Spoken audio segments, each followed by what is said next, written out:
Hello, chat. How is everyone doing tonight?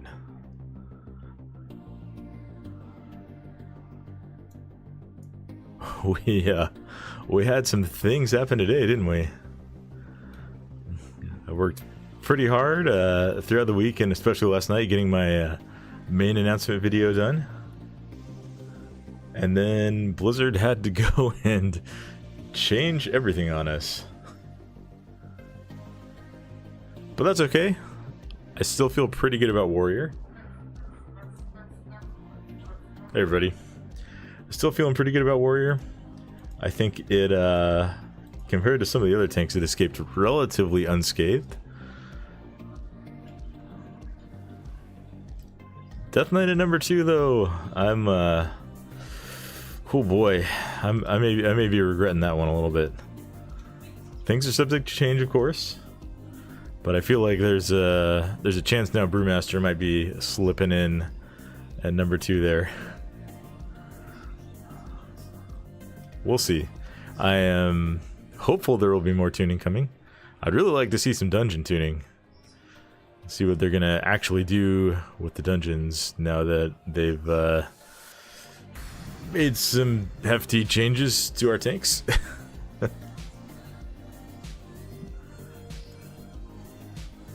But yeah, we'll see where that goes. We'll see how that ends up.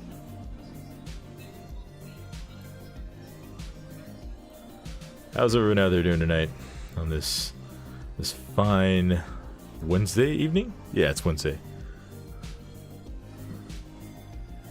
Hope it finds you well. Baktosh says 2 steps back, 2 steps forward, 1 step backward from your last 24 hours. Guild asked me to finally move off of Windwalker to tanking, so I was like, oh yeah, I will blood DK. So I went to bed super excited. Oh man, that's a big feels bad. That is a big feels bad. I'm still hopeful. One change that was not noted that I think is actually really positive is that the Bone Shield charges that are consumed by Bone Storm now reduce the cooldown of Dancing Rune Weapon. So that's actually pretty huge on the damage side, at least for Blood.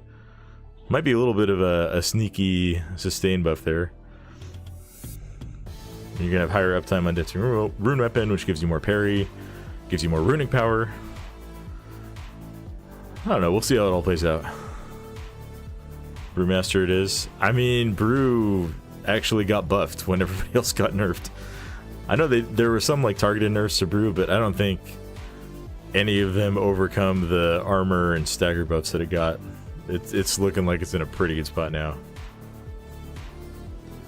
Feels like the right time to do it as opposed to mid-season or whatever. Ideally it would have been a few weeks ago. Yeah, I mean, that's the biggest thing to me is like they're making all these changes when there's a week before pre-patch and then like 5 weeks before expansion launch. Like they did not leave themselves much time to test everything and make sure everything is tuned all good. So we'll have to see how it plays out. We will have to see. I feel like Blizzard has done a lot of things to earn trust over the last couple of years, but some of their tuning decisions, and the thing that's really concerning to me is the way that they handled healing tuning in Dragonflight. It's like they correctly identified that like healers don't want to be healing spike damage, we need to smooth damage out. But then their solution was like 4 times in a row, okay, we're going to increase everyone's health by 25% and increase all incoming damage by 25%. And they didn't do any targeted nerfs or any like adjustments that reduce spike damage. They just kind of like made everything bigger and just ended up nerfing healers when like, so that makes me a little bit worried about how their stated goals, which I think are good, like having smoother incoming damage, not being able to self-sustain indefinitely on every tank, I think those are fine. I think some of the changes that those could bring about are good, but I'm a little bit worried about the actual changes that they made and the the potential for mistakes and for poor tuning here.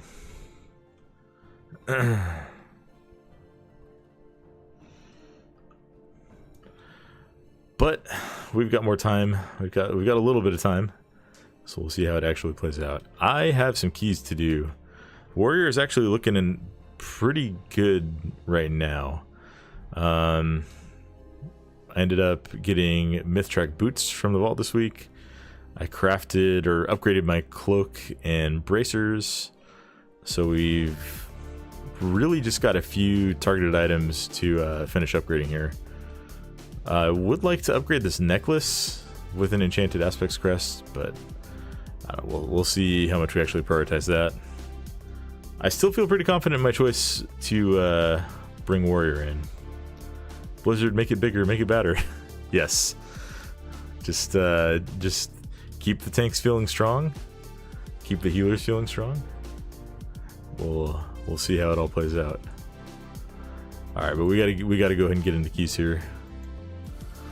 I have a Nokud plus 10. I think we're just gonna drop that to an 8 and start there. We did run a heroic raid last night. We did the first 6 bosses at least, so we have a full vault row there, and we did 1 dungeon as well on plus 8. So vault is starting to look pretty good. But we mostly just need to farm aspects crest at this point, so we can finish upgrading all this gear.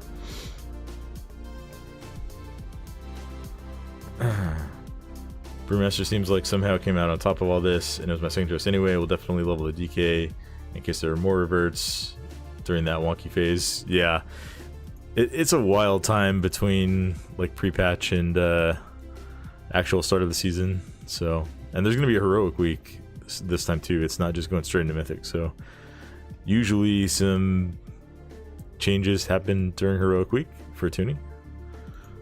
We want to start a group, not find a group. See if anyone in the guild wants to join.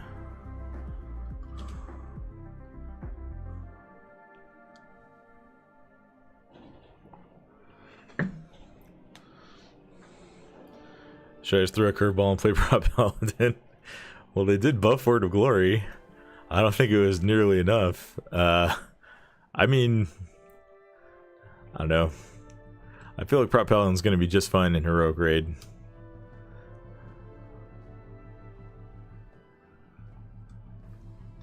My reasons for skipping it are just almost entirely not power related, so. Divine Toll is still really satisfying but repressed. That is something that I probably overlooked. Like the power of Divine Toll, the AoE silence of getting all those Avenger shields out is relatively stronger, even though it didn't really get changed. But like, especially in light of the Vengeance nerfs, I think Prot Paladin has a big chance to be really strong. You can't control which targets get silenced, which could be an issue. If you're trying to pull a pack that has like, I don't know, 8 mobs and 3 of them are casters, you can only guarantee that one of them is going to get silenced by it.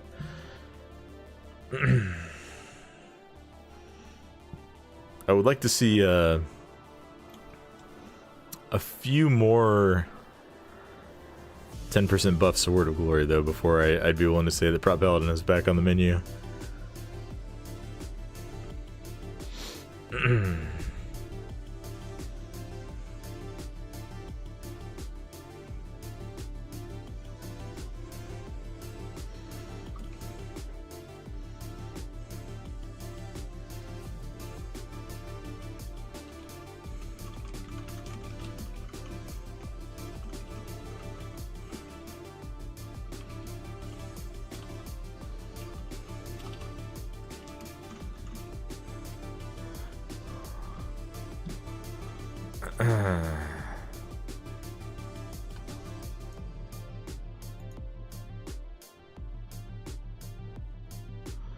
Titan Mokaov.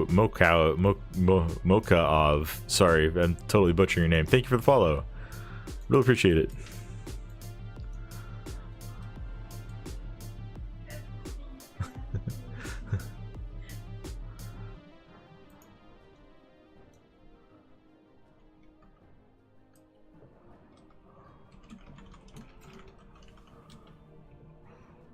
It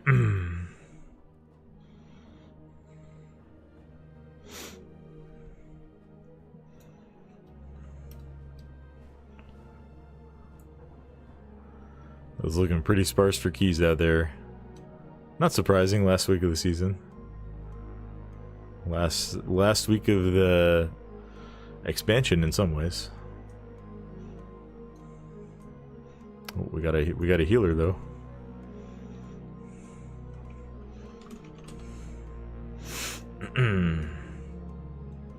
Let's see, what is it? It is... That's right, it's incorporeal, so I gotta take people who can actually deal with that because I cannot. Ah.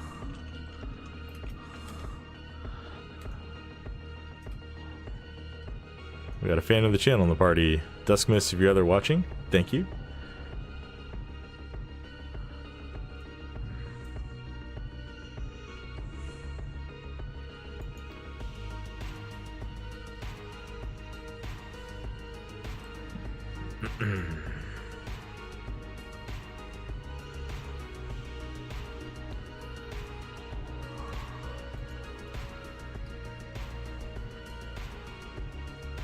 Testing things to the team out there. Nice.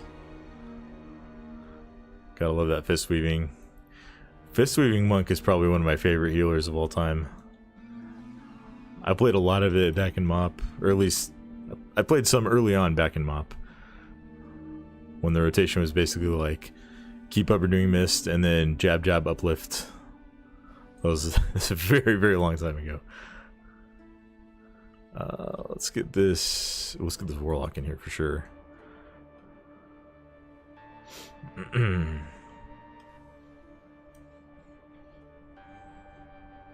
Follower goal more followers. Yeah, we hit the current follower goal off stream this morning actually, but it auto updates I think with like 10 more on like the next day after you meet it. So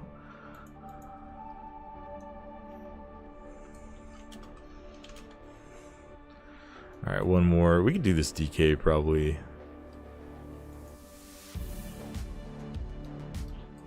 I should go ahead and fly over to Noku.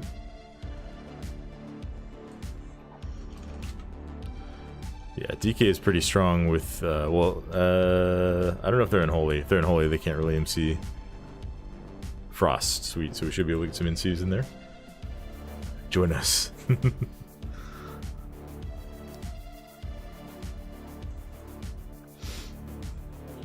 Frost DK, you say? Yes.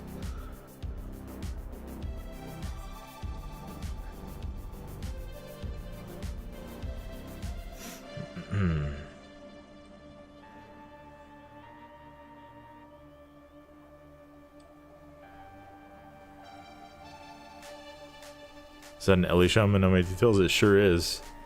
A pretty good Ellie Shaman if I don't say so. Where did I land? Oh, there we go. Oh, we got this UI issue with the dragon juice. What do you have there? Must be good. They must have been in there. Element. A good one, Franken.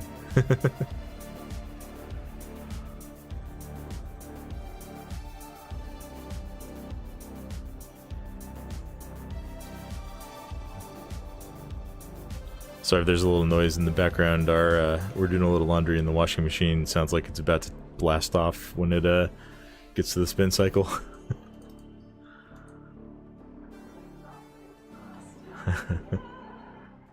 Torin looks sick with that set. It really does. I think this is still from the Transmorpher beacon that someone put out last night. I've got 9 minutes left on it. Torin's always a good choice for a tank too. The sunglasses look a little goofy. Also, just the angle right now looks a little goofy. Yeah, always a fan of Torin though. Let's see. We gotta get some buffs.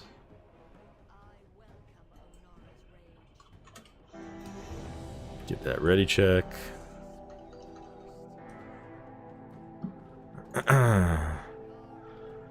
Caradius, thank you for the follow on Twitch.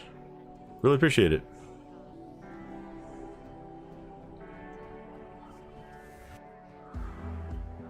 Alright. Where am I typing? There we go. Tejmdal says, your last few vids affirm my decision to go Prot Warrior. Thanks. Hey, happy to help. Happy to help with that decision. I know picking a character is always a struggle for me, and so making this series of videos where I'm like actually evaluating every tank and announcing publicly that I've decided on one was really helpful. I think with Dragonflight, like almost the night before the expansion, I was still trying to figure out what I wanted to play. Same with Shadowlands. So going through this process in public gives a little bit of accountability, and I found it really helpful.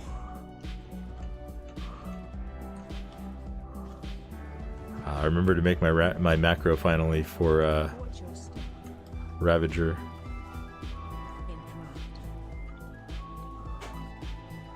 Oh, I think I forgot to take Disrupting Shout.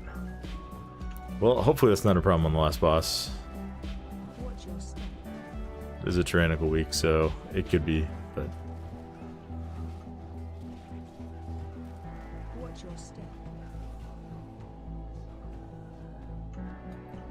I do have Shockwave, so that's good.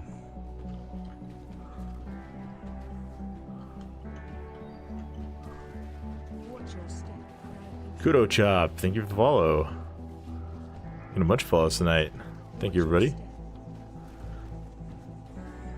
We had DK, A-Bomb, Lemon, said that. That's true. Uh-oh, we lost our Warlock. I should focus a little bit on keeping threat on stuff here. I'm not even sure what killed him. Oh, he's looking to Incorp and stood in some AoE. Not entirely my fault then. Alright, let's go ahead and pull this back since it's right here.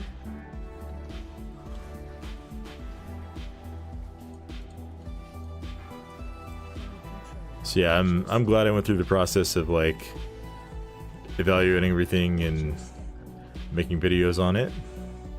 And I'm very glad that it was helpful for a lot of you guys out there too. Hopefully it helped you make your decision easier or helped you point a friend in the right direction. I think like choosing a main, unless you're like doing world first rating, a lot of it needs to be centered on like how enjoyable the class is. And I hope that came across in my videos. I was trying to be clear about that. Yeah, Warrior is just the most fun tank for me, and the little nerfs that it got definitely don't change that. I think Warrior actually might be coming away a little stronger with the buff to shield block up time. So I don't know, we'll see how that turns out. Mountain Thane is still looking pretty good. And the Mountain Thane is so fun to play. How do I get the DBM Bigwigs countdown to show trash abilities? I have a weak aura that I got for raid leading actually that puts everything into this timeline on the right side here. And it integrates with the DBM Dungeons add-on. So, I don't know. I didn't do anything specifically to make it work with that. It just kind of does. It is very, very helpful a lot of the time. Especially if you're doing more challenging keys. 8s are pretty easy at this point. But even then... Warrior dodged a lot. Probably right behind Brew in the list if it came out looking better. I think, yeah, Brew is like the obvious winner. Because it, like, almost unquestionably got buffed by the changes.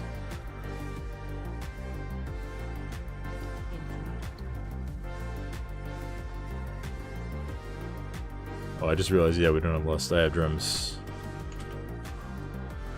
Yeah, it got buffed with the nice buff to Stagger, especially to Stagger's magic damage mitigation. Like, that was huge.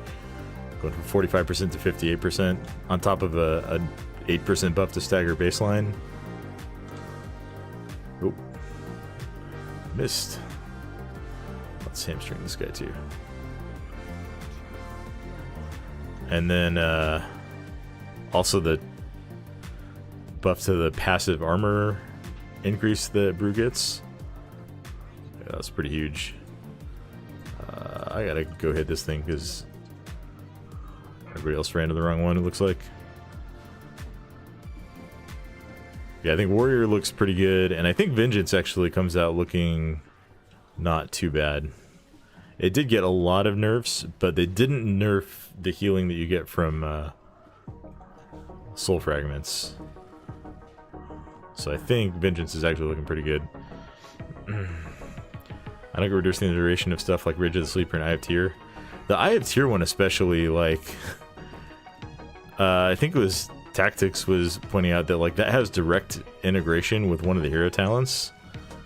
And so nerfing it to 6 seconds when it's in the capstone area just feels remarkably bad for a spec that was already kind of hurting in a lot of ways.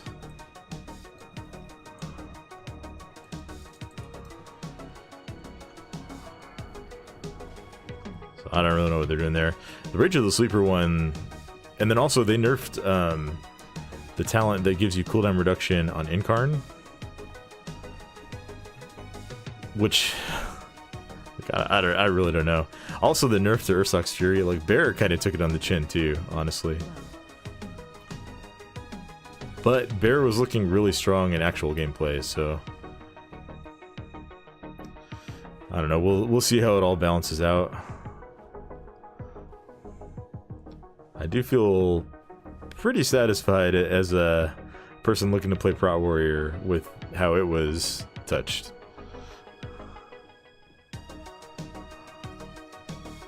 Where am I? I'm taking some weird routes. What am I doing here? Here we go.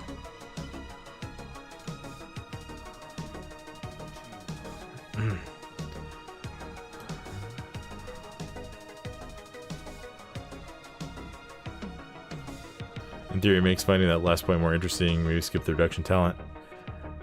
I mean, I was doing a little bit of messing around with a no incarnation build, and honestly, I think that might be a viable way to go with Bear. Because if you don't take any of the Berserk or Incarnation talents, we did some of that in Season 3, yeah. If you don't take any of the Incarnation talents or Berserk talents, like that's 5 talent points back, and that makes a pretty nice difference in being able to actually navigate the tree and pick up the other talents that you want. I still think there are major issues with the Guardian tree in general, like the pathing is terrible, it just feels way too wide, especially at the bottom. But those are things that could be adjusted. I don't think they will be before some like mid-expansion patch. But those are also things that have been true for a while now, so.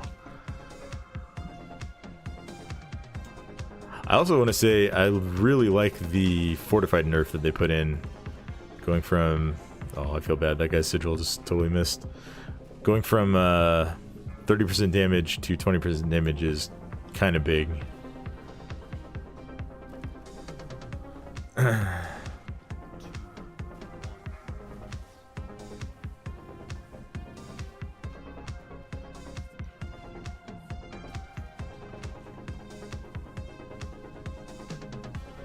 We are back to being orc.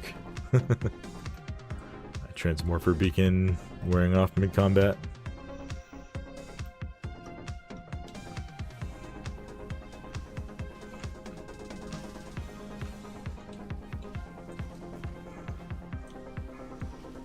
The other one I don't really get is they called out some quote strong self-healing options that Warrior has and highlighted Indomitable and Impending Victory. I don't know if we're looking at the same class. Like a 30%. I mean, I guess if you really min-max, you can get some decent healing out of Impending Victory. Like getting resets on it and stuff. But I wouldn't call it a strong self-heal compared to what literally every other tank has. And Indomitable, like we were talking about it the other day, Frank, and it's a shell of what it used to be. It's really just kind of like very passive healing, which does fit pretty well with the warrior's kit, so. But I don't know. I think at the end of the day, if they accomplish what they said they wanted to and like make incoming tank damage pretty smooth with the making us also like get back a little bit of big sustainability, I'm okay with that. I'm just very skeptical that the changes that they made are actually going to accomplish that goal.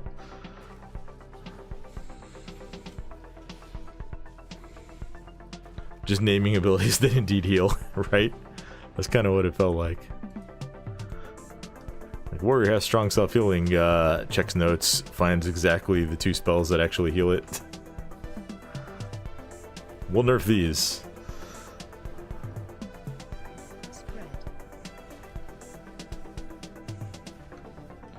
Let's pick these up.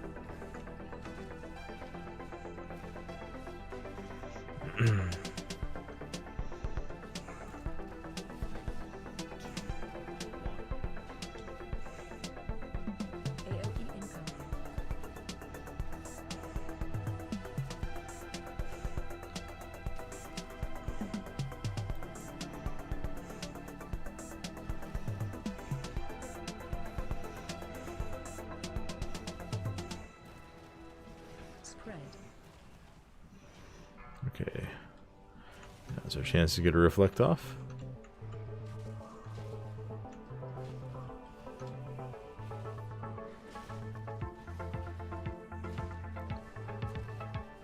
Yeah, one thing that wants to point out is like things like frenzied regen and impending victory with the nerfs now heal for less than a health stone. When you put it that way, that feels really bad.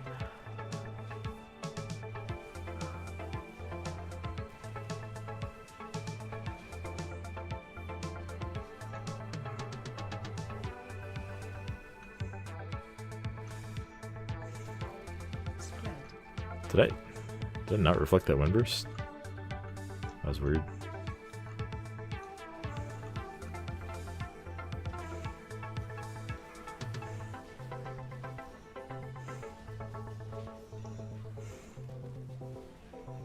AOE incoming.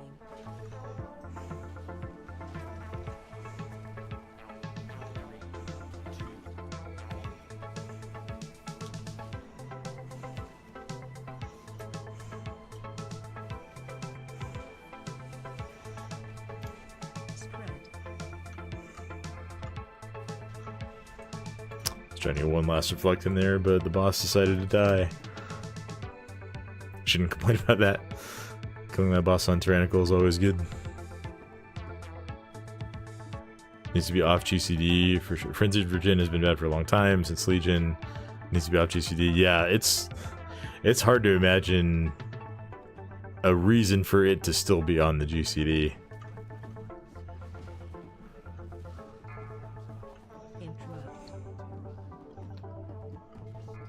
Especially reduce its overall healing sum. I haven't done the math, but there's an increase in stamina. It's probably similar heal. Yeah, the total heal of it should be about the same.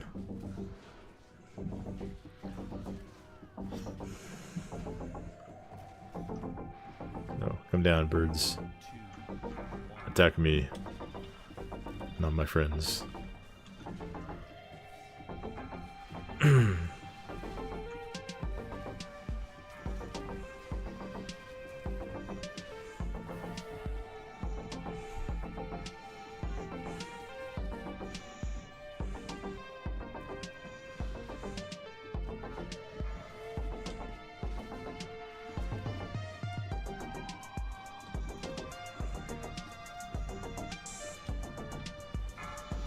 I miss Conqueror's Banner Prot Warrior. Banners were such a cool thing to have. I'm sad they're gone.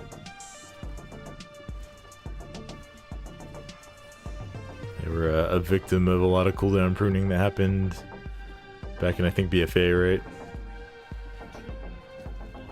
I think you just missed... Oh, yeah, that's right. That was the Necrolord ability. You just missed Necrolord. Missed being Necrolord on every single character.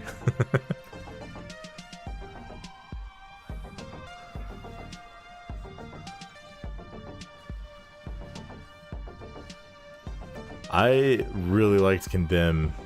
It wasn't good for Prot Warriors, so I didn't really play it when I was playing Prot, but for Arms and Fury, Condemn felt sick. I think Paladin was the only tank you didn't play Necro on.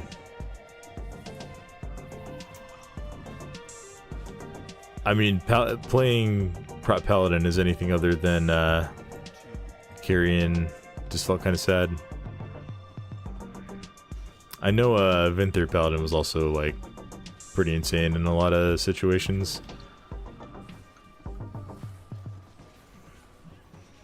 But Divine Toll was just like, it was like instantly iconic. Played some Vinther in Raid. Ashen Hollow was too good to pass up in a lot of spaces. Especially like when you're doing farm and fights are short. It was huge damage, yeah.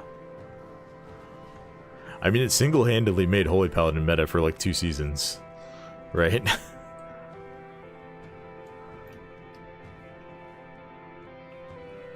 It did just as much damage for Prot.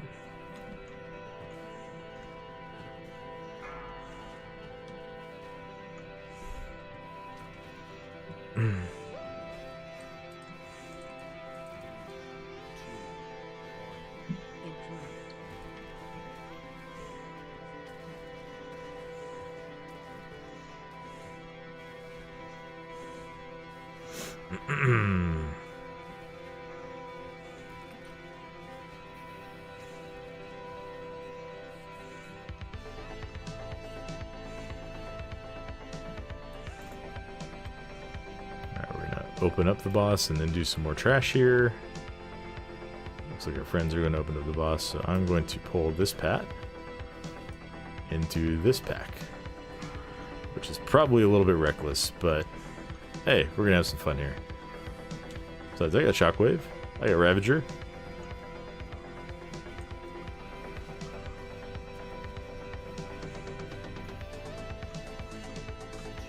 Nice A-bomb one there.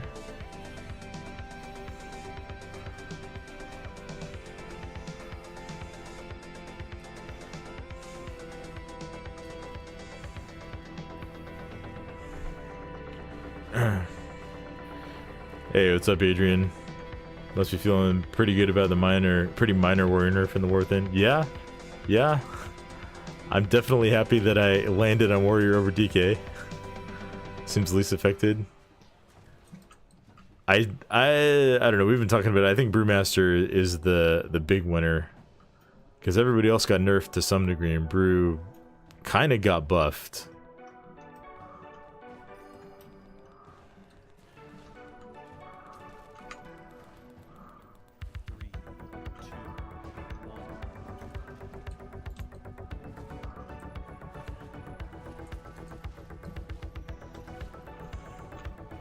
I would definitely expect more tuning adjustments, though. Like, if they just drop this and leave everything else unchanged, that'd be some bad news.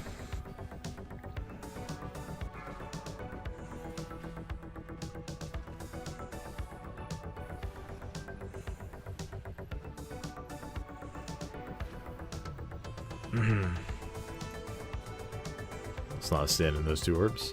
Alright, we should be good to go, boss, now.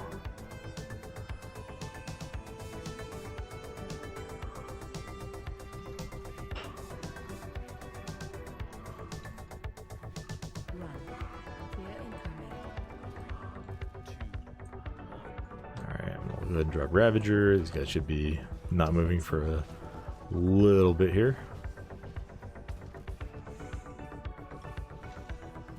But yeah, Prot Warrior definitely comes away looking pretty good. I think the fact that they didn't touch block at all as a mechanic or shield block. Oh, that was oh boy, oh boy. That was an adventure.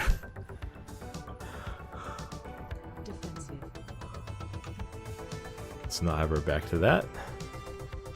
I'm gonna go ahead and last stand here. Probably want to get our Demon Hunter up if we have a B-Res, but I don't know if we do.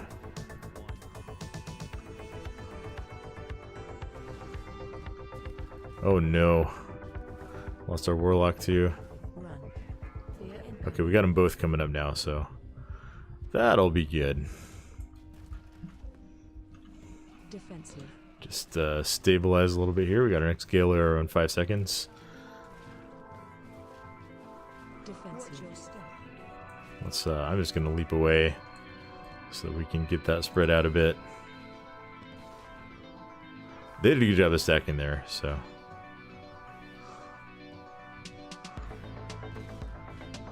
Defensive.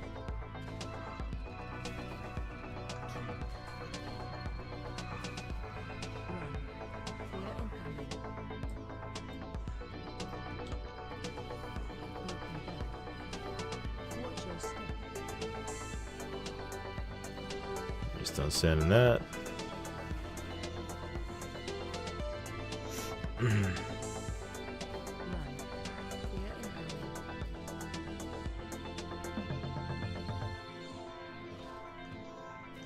Defensive.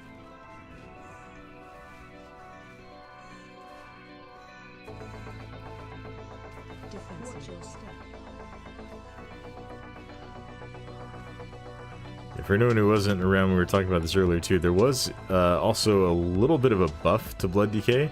I don't think it offsets the nerfs by any means, but Bone Storm now does count toward cooldown reduction on Dancing Rune Weapon. So you hit Dancing Rune Weapon, and then you hit Bone Storm, and assuming you had at least 10 stacks of Bone Shield, you will take off 50 seconds of cooldown from Dancing Rune Weapon, which is kind of insane. I was pretty happy to see that change. I reported that as a bug several times earlier in the beta cycle. Looks like Blizzard finally agreed. They nerfed the amount per Bone Shield stack you got though, didn't they? No, I think it's still 5 seconds. There's a lot of Blood Decay changes that I don't think will impact tanking much. A lot of it feels designed to nerf edge cases. Yeah, I mean the Death Strike thing is just the big thing. To be fair, I haven't actually tested it, but on paper it sounds pretty awful. The Blood Shield stuff, yeah, I mean that's just going to prevent you from building up like a full health bar of Blood Shield when you're like after a taunt swap. There may be some cases though where like you get hit by a huge damage thing and then build up a huge Blood Shield because the boss starts casting other stuff. Like there are definitely cases where it's nice to be able to just build up a big Blood Shield. I think that's probably less impactful, even though going from a full health bar to half health bar is significant.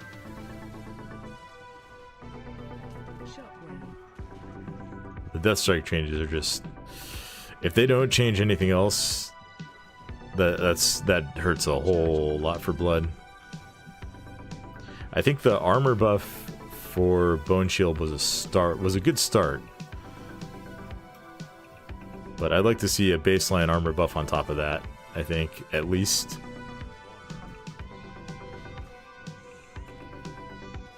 I just realized I have drums and I'm not using this whole dungeon. We're still pulling the boss before the +3 timer is expired though. That's with almost wiping on Terra and Maruk.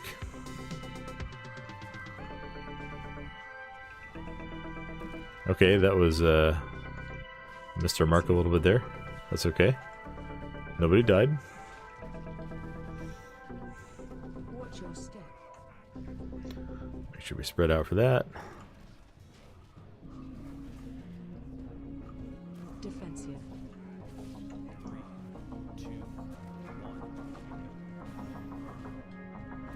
that's perfect. We're gonna have Avatar up.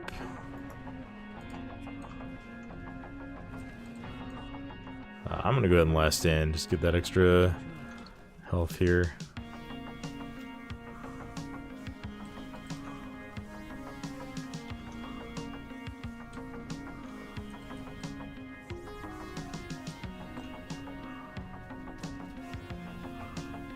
Looks like we lost our Warlock again. I think we should be able to get him up.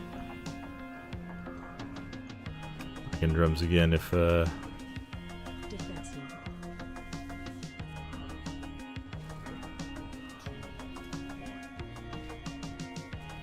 maybe not.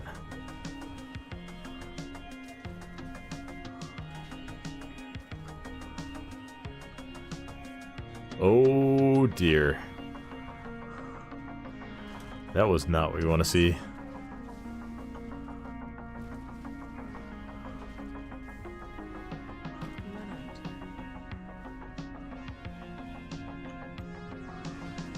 out. Okay, well we can 3-man the rest of this pretty easy, I think.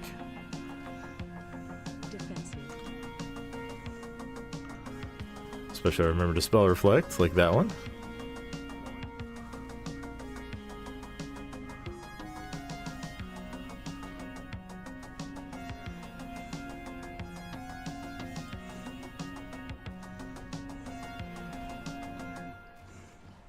Defensive.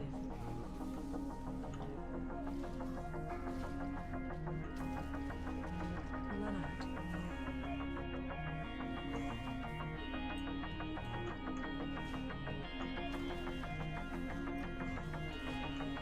Defensive. Yeah, boss should die pretty quickly here. Easy +2. Never didn't have it.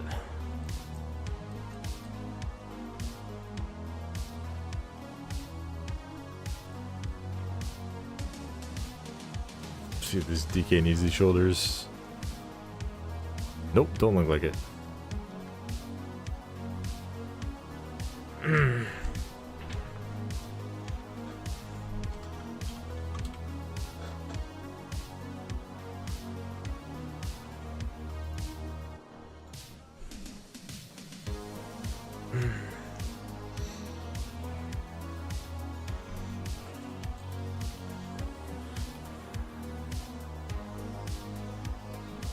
Alright, let's see.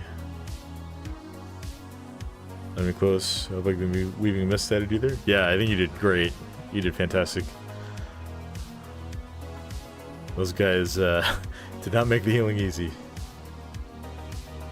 Hopefully I didn't make it too hard.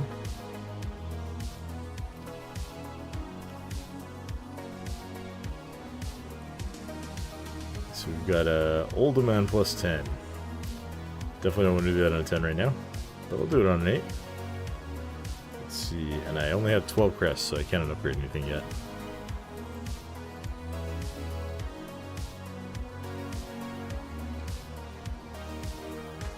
Duskmist, you're free to stick around if you'd like to. If you got other stuff to do, that's also fine.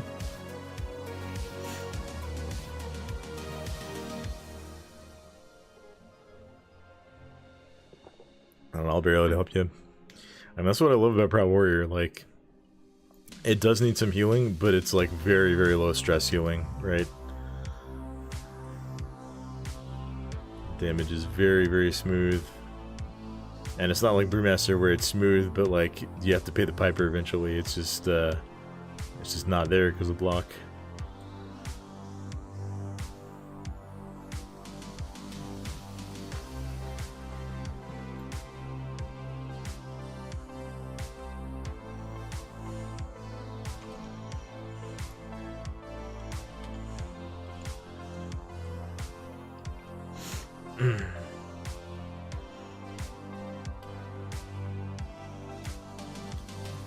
Don't disrespect the brew boys.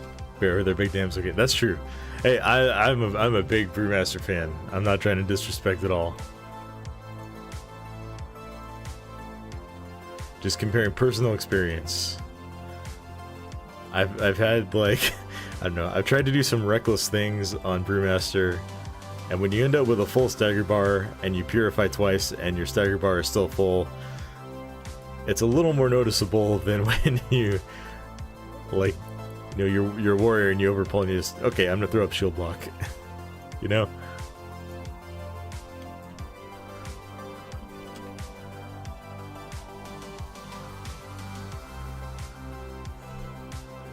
Had some 370k overall, no Augs. That's really good. Yeah, Brew does wicked damage. No deaths and plus 11, full DPS setup.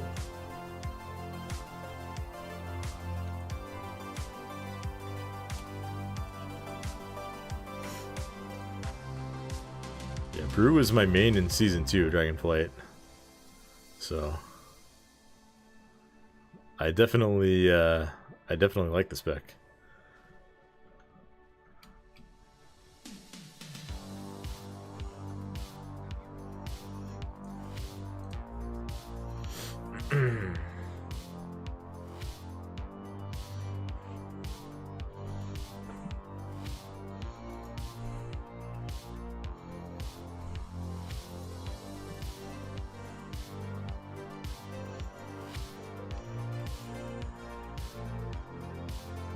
Let's pick up this mage here. Nope, cancelled. Once you realize stagger isn't real, it can hurt you. That's a fair way to put it, I think.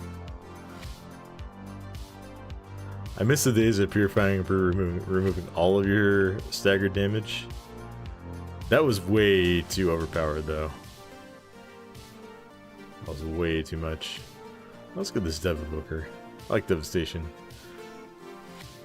I played a lot of Devastation in Season 1. Very, very fun spec. Like, these guys are dueling.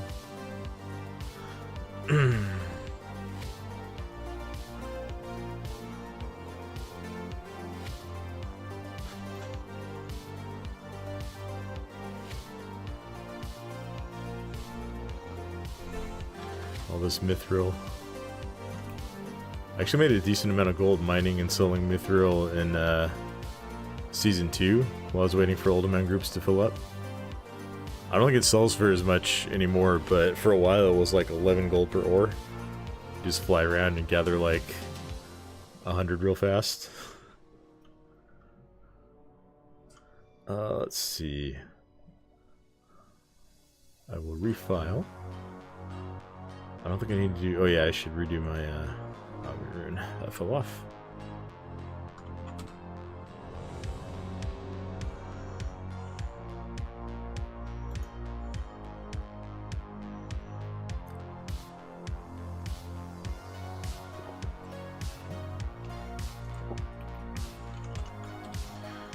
I do have one pretty funny memory of... I have a lot of funny memories of playing Evoker in Season 1 actually, but one that stands out is we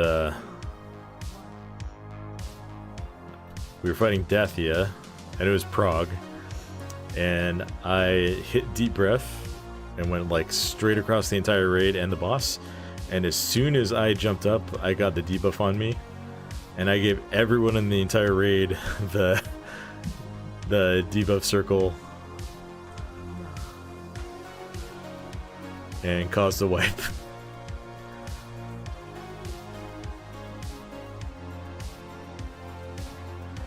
We joke that I gave everyone COVID by breathing on them.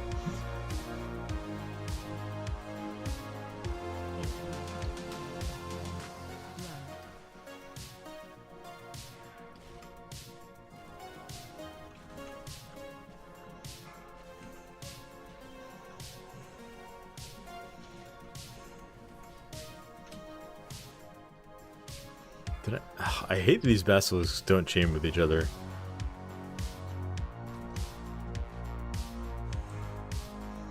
Doesn't matter too much on an 8. It's really annoying on bolstering weeks if you don't actually get them all.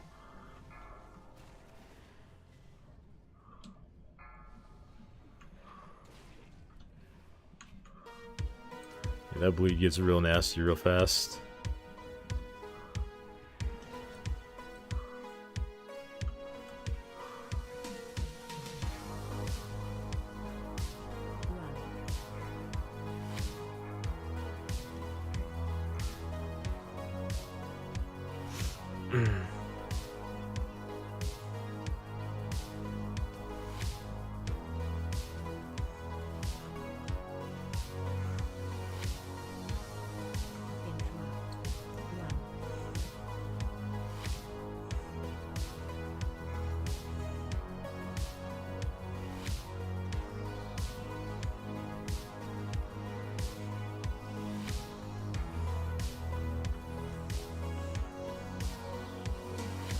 Infrared.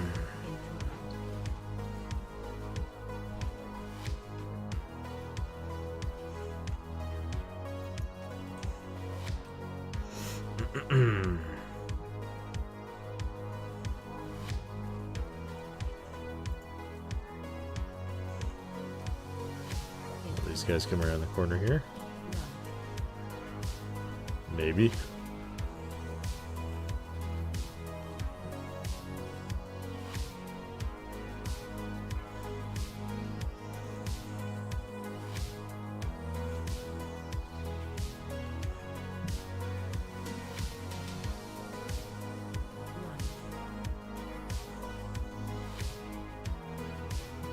Oh. I think we're okay. This pack is mostly dead.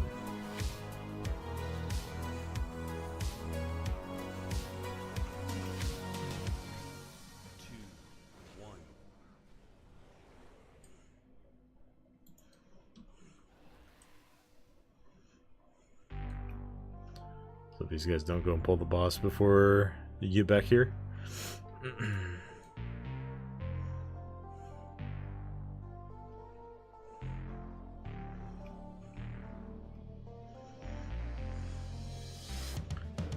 Yeah, Incorp is pretty troll sometimes.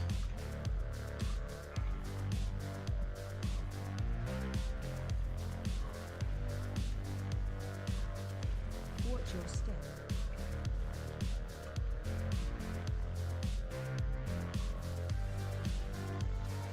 Attack totem.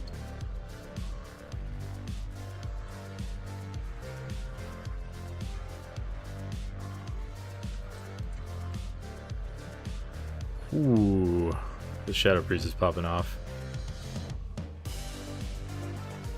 This boss on Tyrannical being at almost 50% when the first totem finishes, that's a good sign for things to come in here. Fall off a little bit after Void Form is down, but we will we'll ride this train while it's here. Attack totem. Watch your step.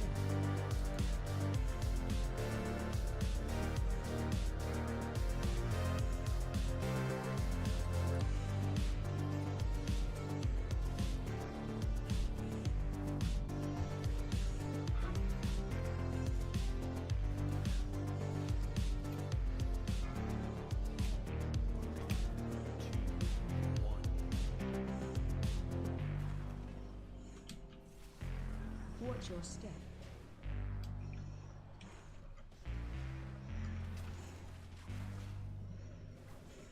Attack totem. Yeah, just kill the boss.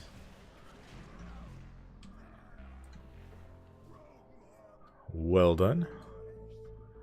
Back to the first boss.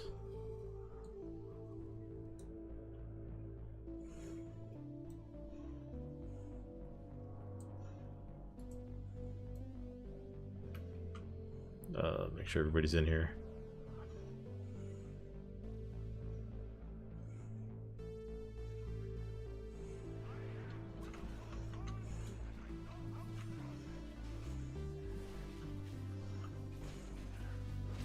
Charging. Move.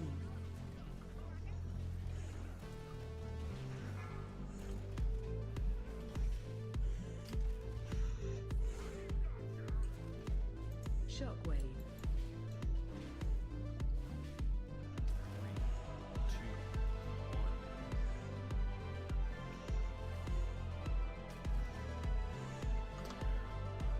Barely missed time my Thunder's Roar there. Should have held it for when they're actually in the boat. Oh well.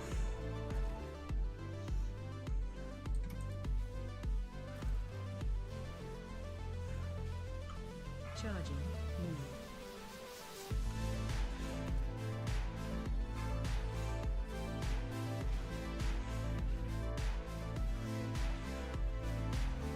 Shockwave. Yeah, this key's getting obliterated. Of course, 2 bosses in, we still got like 80% of it left. Charging. Move.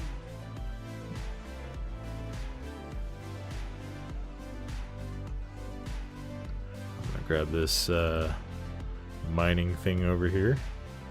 It's a little bit of movement speed.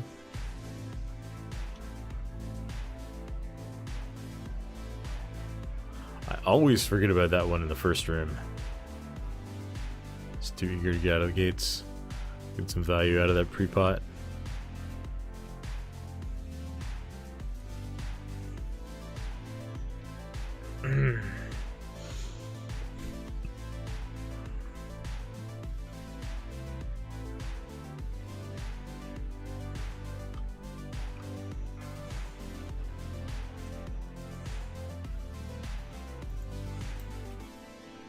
This is a little bit of a reckless pull, but it's a tyrannical week. We can handle this.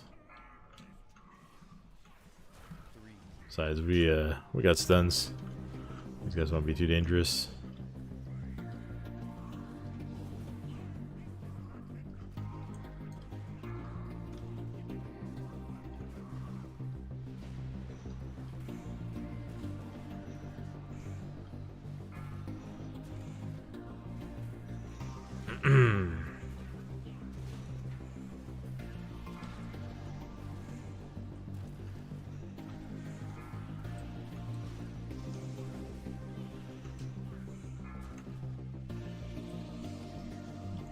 I'm gonna give a big thanks and shout out to everyone who's hanging out tonight.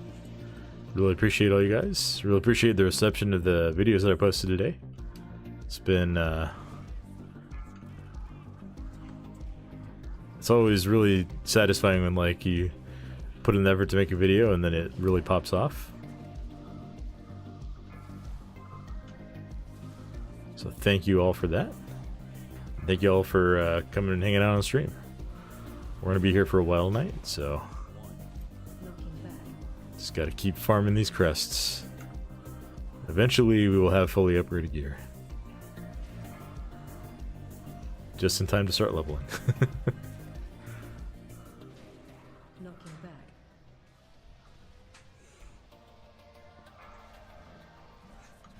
Oh, that was not what you want to do.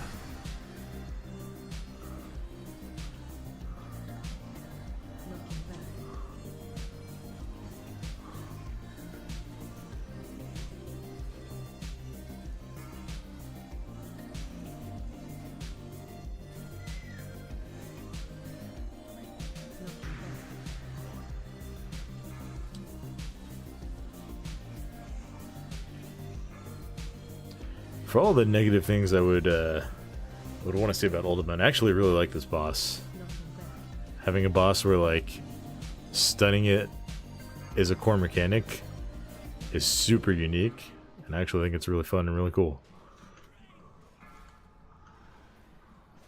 I think the consequence of missing the sun may be a little bit heavy-handed. But like this is the only boss that I can remember where like you actually have to use your single target stuns on the boss as a core part of progressing the fight and preventing the big death mechanic from happening. Okay, this is kind of a little bit chaotic.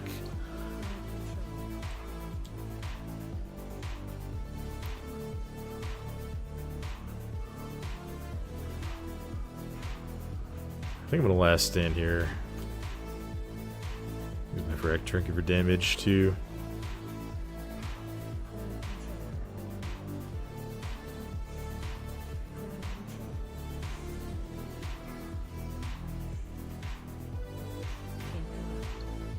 Yeah, that was a good pull. That one is always a fun pull when you pull it off successfully.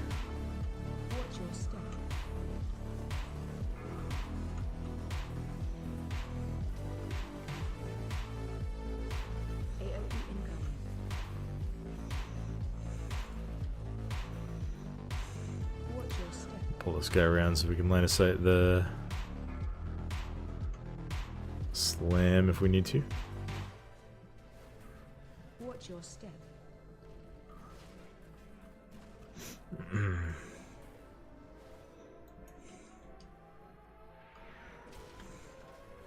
Watch Watch your step. Crowd control.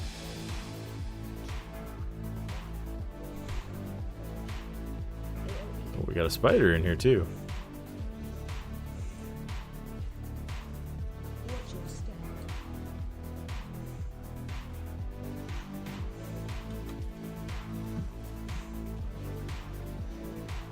Watch your step.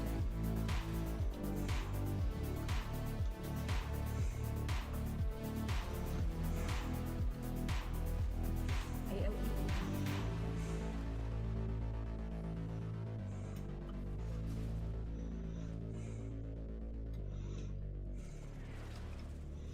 All right, big pull time. All of the remaining animals. 3, 2, 1.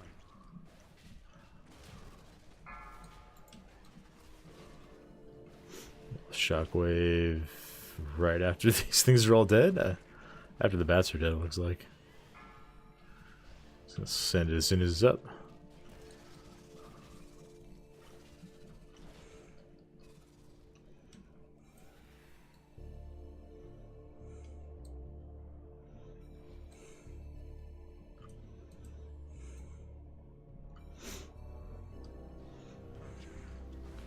Alright, cool, he didn't buff this guy.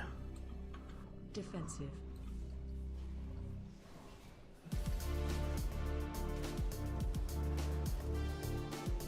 Spread.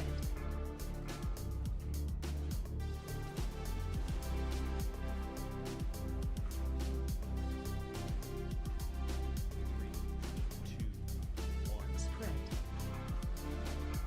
Defensive.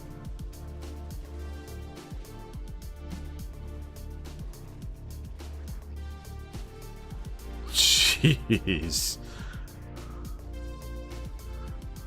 Laser unused. We almost one-phased that thing on Tyrannical. That is wild.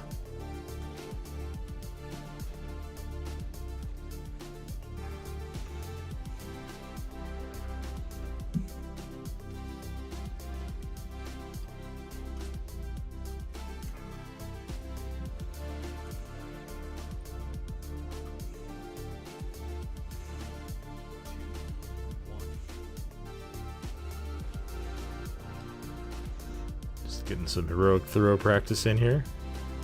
Nice little 20k crits.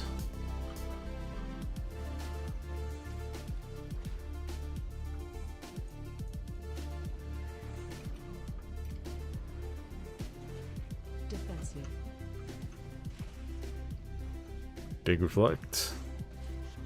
Let's go.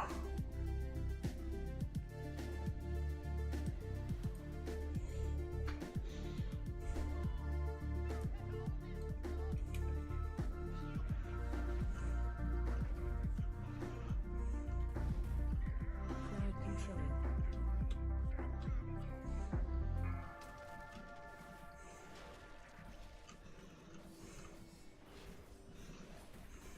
Three, two, one.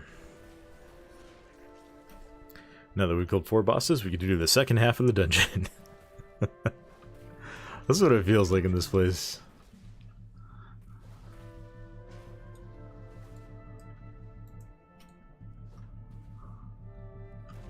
I'm pulling this stuff back a little bit so that we can line of sight if we need to.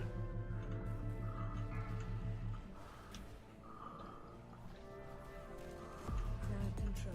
I'm trying to anyway.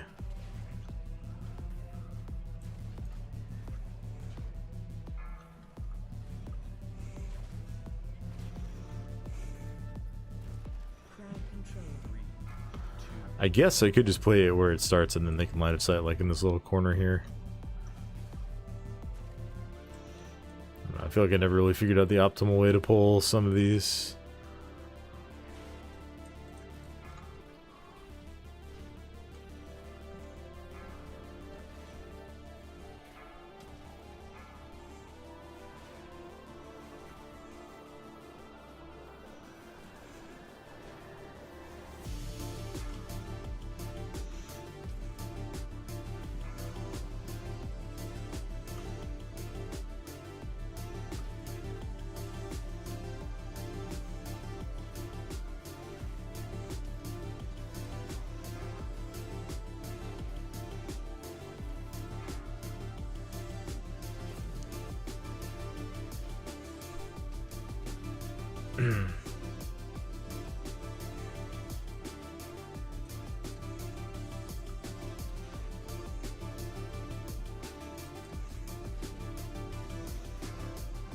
What reflected that curse?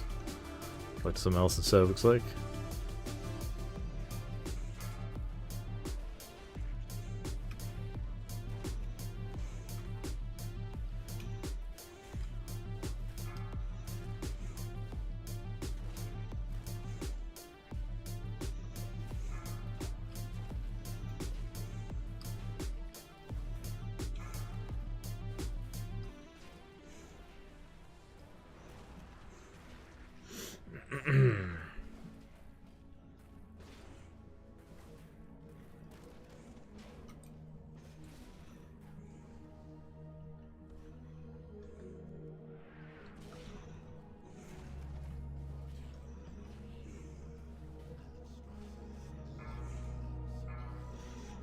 Alright, we're just pulling everything. Alright. Got some impatient Ivans in this group.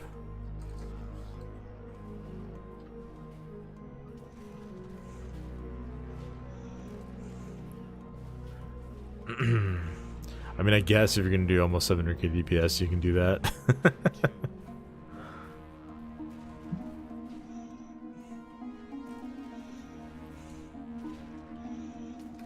These guys are owning, honestly.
Alright, now we just leap.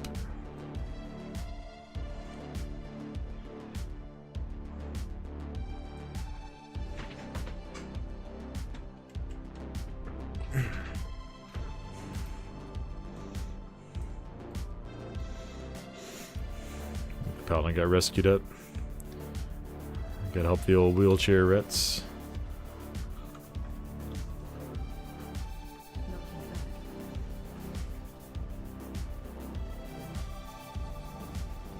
Defensive.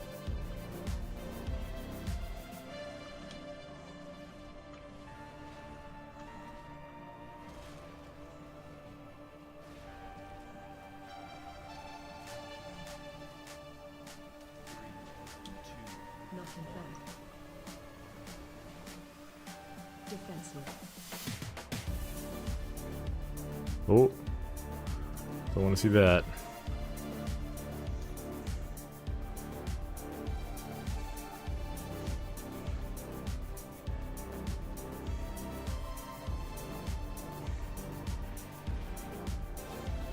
Defensive. Knocking back. Pull him up on the pedestal here for a little bit.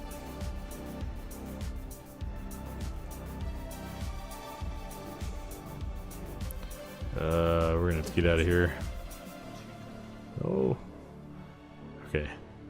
Shadow Priest is safe. Knocking back.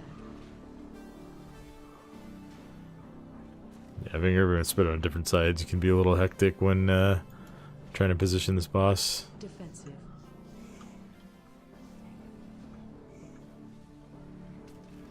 Watch your feet.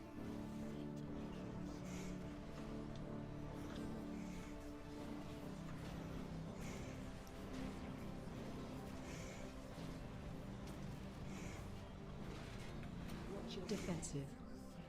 3, 2, Knocking 1. back.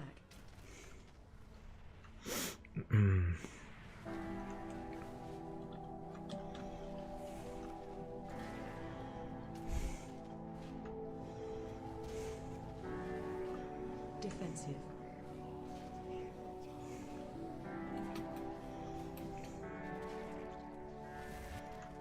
Knocking back.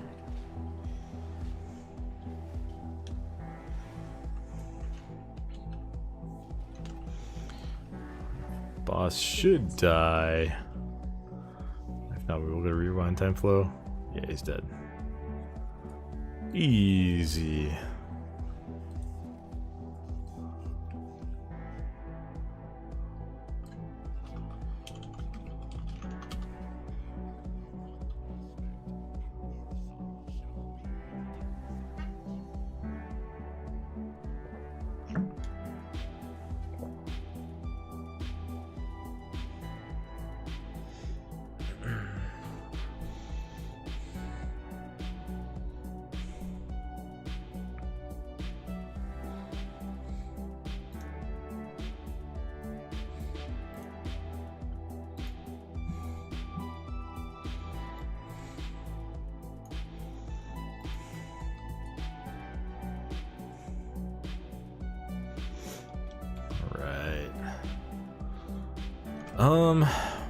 I don't know if I want to just send my crest or if I want to try and do my necklace next.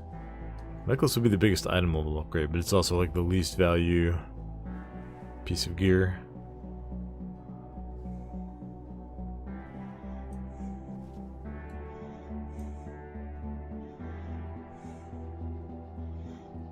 I need so many upgrades, I think I just need to start sending it. I do have a hero track necklace if it comes to that, so we will do the helm. Well, actually, maybe I should finish augury in the rings. Dude, let's do this because then Seal Diner's Chosen will be maxed out. Yeah, we'll do the rings and then augury and then helm, I think. Let's see, what do we got? We've got a 10 Halls Infusion. Gotta drop that too, Nate.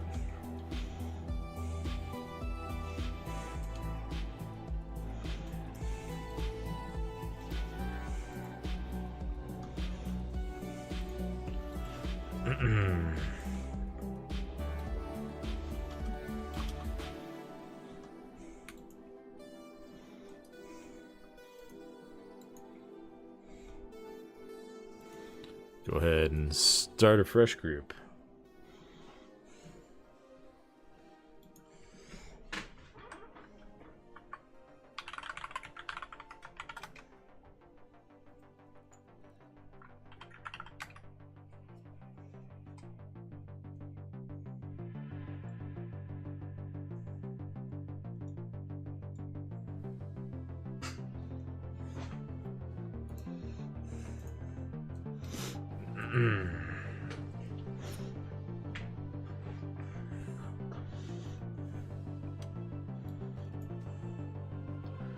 Yeah, I picked up this necklace in the raid last night, which will go up to 522 if it comes to that, and it's got a ton of haste on it, so wouldn't be too bummed using that. I would be a little sad to lose the flavor pocket though, so I kind of want to just keep this one going.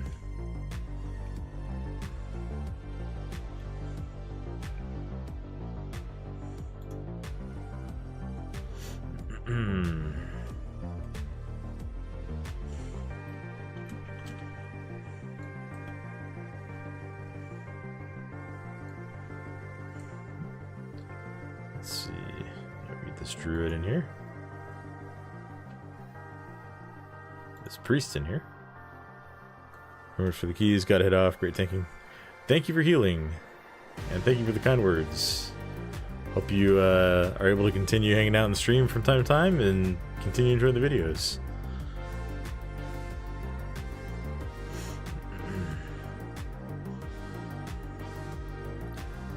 Yeah, I'm gonna be hanging out pretty late tonight, chat, I think.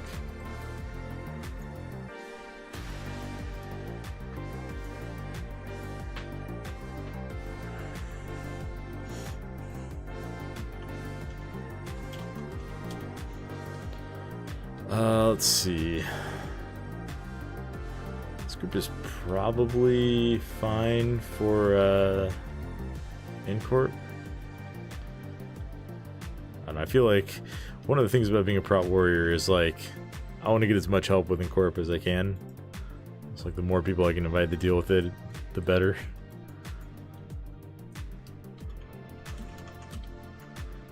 Alright, I'm at the stone. I don't think anyone else is over here yet.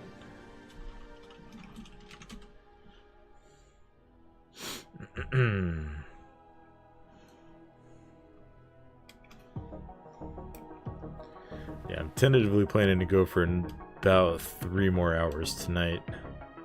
Maybe a little bit less.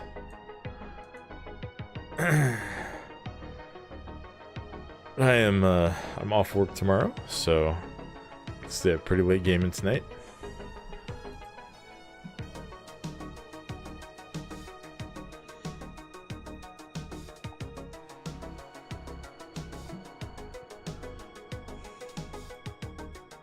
Let's see. Looks like we got everybody.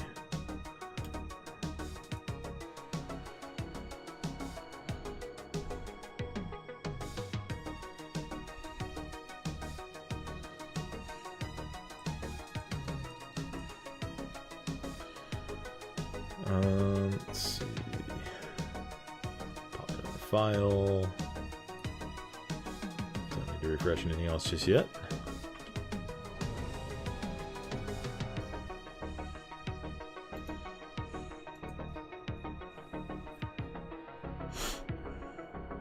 Ooh, we got a transmorpher beacon. Let's see who we get here.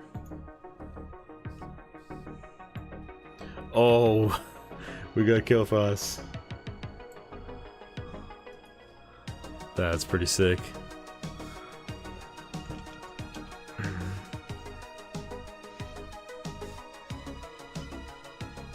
The original merely a setback.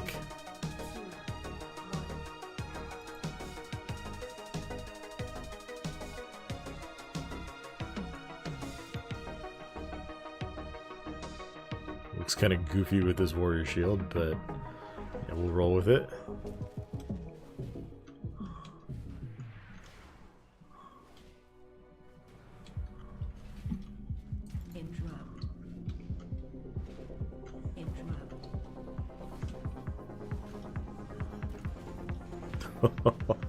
Yeah, this pack is melting.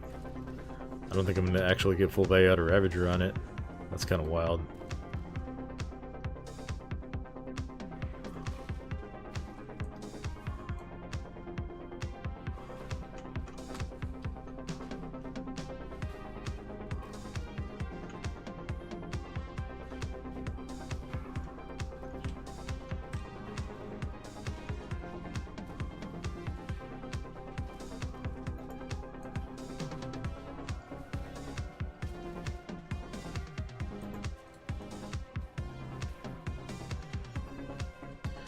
Holy Priest doing almost as much damage as I am. This group is off to a very promising start so far.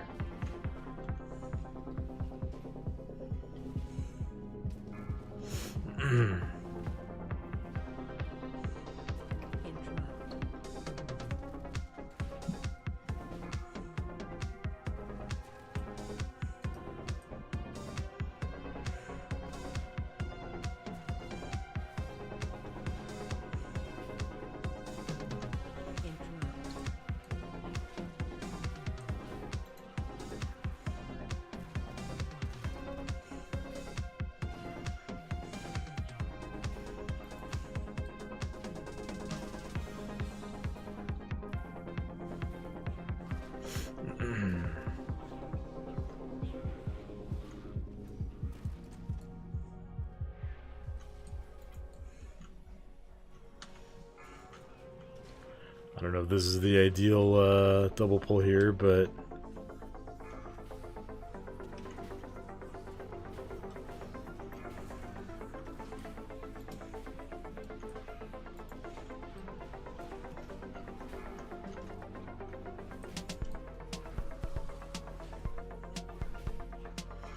it's getting obliterated though.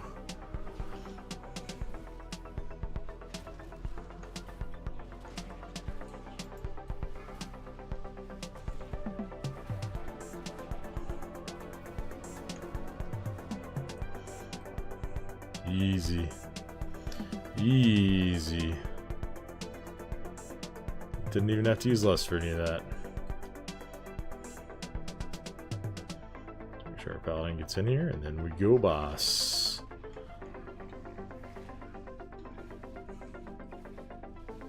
Shockwave.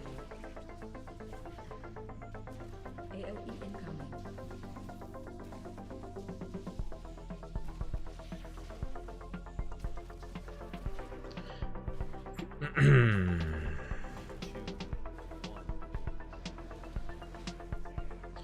And while I am enjoying Season 4 a lot more than I thought I would, Watch your step. I'm really looking forward to War Within launching. There's nothing quite like a fresh expansion in an MMO. So those first few weeks of leveling, gearing up all your characters, learning all the new content, nothing quite beats that.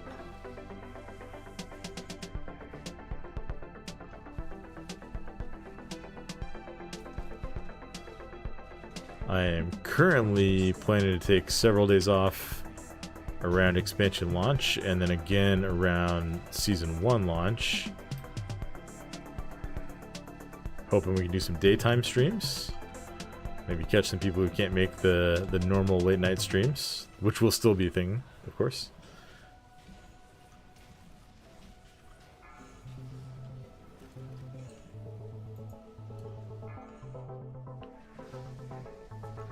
But I'm very, very much looking forward to Shockwave. War Within starting.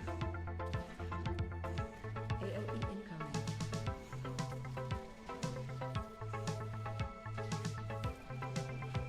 Hopefully you all are as well. We're liking the ease of Paladin play, although I've not played my warrior 15 years since Dragonfly came out. DKO Super Strong 2 decisions.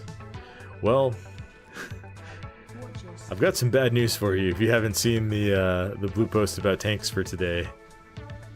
If you're talking about tanks. AOE incoming. DK kind of took it on the chin.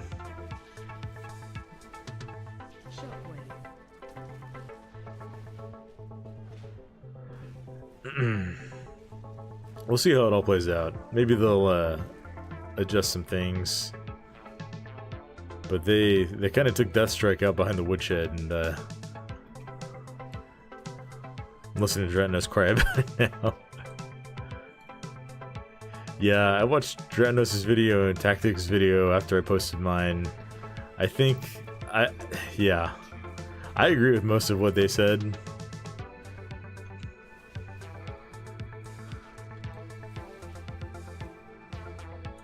I try to be optimistic. I try to give Blizzard the benefit of the doubt, but I'm skeptical about the changes that were made.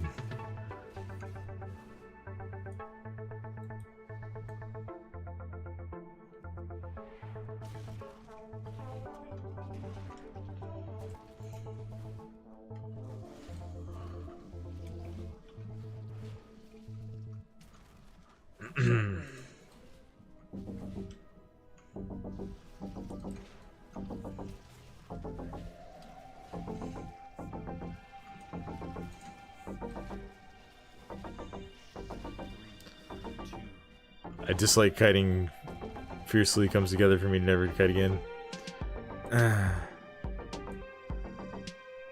Yeah, if kiting ends up being the way to go, I'm gonna be very, very, very sad. Like, I think there's... I don't know. There's some times where kiting feels pretty satisfying, like... if you're executing a huge pull and you're like kiting mobs around to get everything grouped up together, that's one thing. But when it's like, okay, I pulled one pack and you know, my active mitigation is down after 5 seconds and I have to kite because if they melee me, I'm just gonna flop. Like, nobody was asking for that.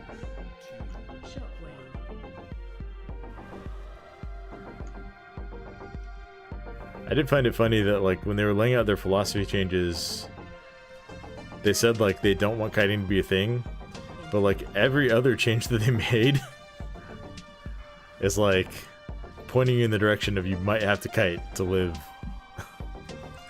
Just like, oh, what are we doing here, Blizzard? Relocations, one thing, kiting and plus not dying, not fun. Yeah.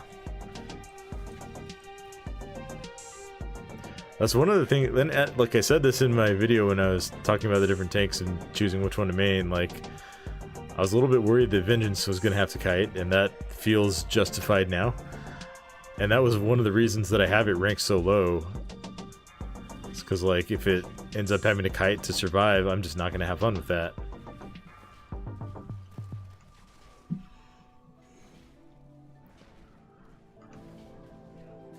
Now it seems like a lot of tanks might need to kite to live.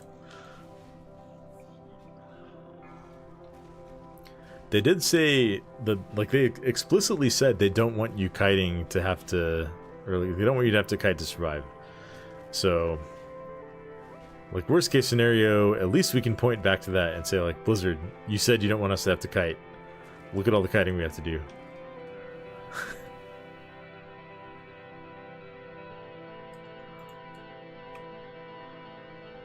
I don't know.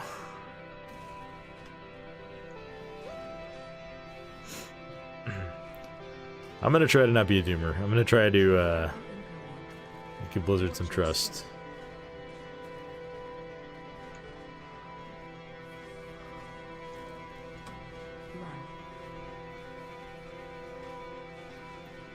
If you ever see me kiting anything less than the Alcthar Academy first pull my brew, I'm uninstalling.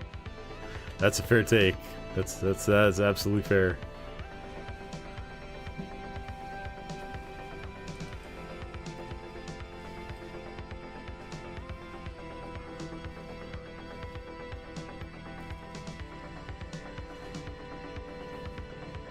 They did explicitly say they want us to be able to go toe-to-toe with the pulls that we're doing. I'm worried we won't be able to, but I want to trust Blizzard. I really do. Like, I think they've made a lot of wins in Dragonflight. Some of the tuning and balancing things are a little bit head-scratchy. Dragonflight's been a great expansion. I think they've won back, or they've earned a lot of community trust back that had been lost over the years. BFA and Shadowlands. I hope they're not just randomly throwing it all down the drain right now. 3, 2. I do think the timing of this all is one of the like biggest concerns that I have, because like the level of changes they're trying to make are going to require a lot of dungeon changes, like specific dungeon changes, and I don't think they've really left themselves enough time to do what they're going to need to do to make this all work out in a way that's both fitting with the philosophy that they stated and also satisfying to players. So many casts and more of the dungeons you won't be able to double pull anyway. It'll be like a single pack at a time and you like it. Yeah, that's that may be an unfortunate reality.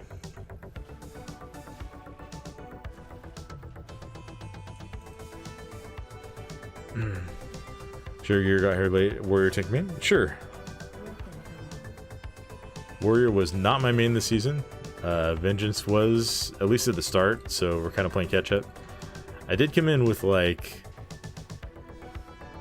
mostly like half hero track, half myth track season 3 gear. So it wasn't terrible when we started off. But yeah, right now we're at 521 item level. I've got all of the... I've been using no mastery like 0. I have some just because, I mean, I'm not really specifically trying to avoid mastery. Definitely not stacking it. I would probably prefer it a little bit over crit, but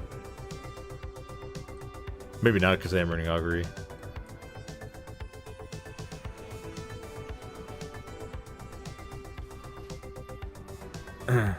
Stat sheet shows 12 mastery. That's definitely lower than mine. I gotta stop standing in these stunts here. So I do not mythic raid, which means like getting myth track items is up to the RNG of the vault.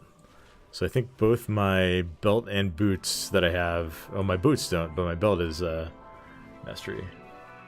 Incapable7, thank you for the follow on Twitch. Really appreciate it. Yeah, my belt has mastery. Obviously, I'm running the Seal Flail Duty, which has a huge amount of mastery. And then the Tier Shoulders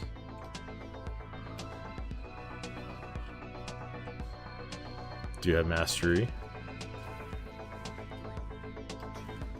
Block nearly nothing. 527 eye level, purely mythic. Try it, man. Yeah, maybe we'll give it a shot. I do think you can get like enough haste and verse, and I mean like shield block gives you so much block that like I don't know how much mastery you actually need, but crit block is kind of nice. I don't know, I'm just kind of running with what I get.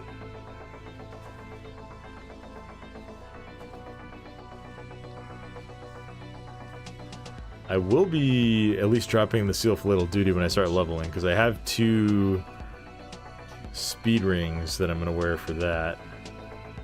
I think neither of them have mastery. Apollyon, Hyjal. Oh, are we on the same server? Are you? If you're on NA Hyjal, we're in the same server.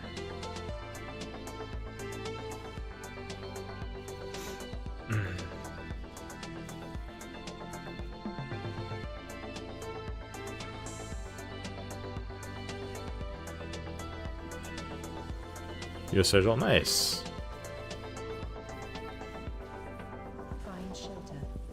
Oh, we're gonna have to go pretty far here. Maybe not this far, but we can charge back in. Watch your step.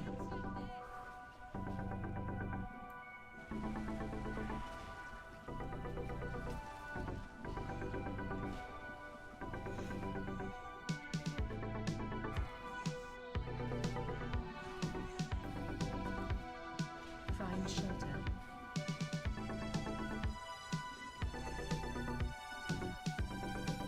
Kajin down. Yeah, I'll check out your armory. But I think I only have how much mastery do I have? It's definitely my lowest stat. I think I only have it on ring. I guess you have a little bit on Golak. Golak is awesome. I love this weapon.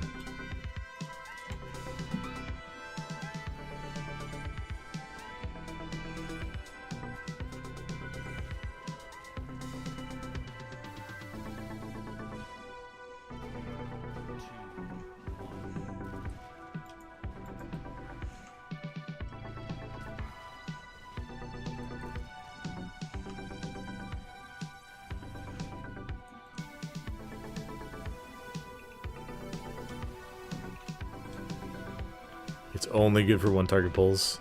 Yeah, I mean obviously you don't want to. Yeah, you want to have some blocking keys, of course. Over 90% Golak. I mean, it does a good amount of damage over the course of a key. Like, it's 3.5% of my damage on top of being a 528 weapon. It's best in those scenarios, but I mean, it's free damage.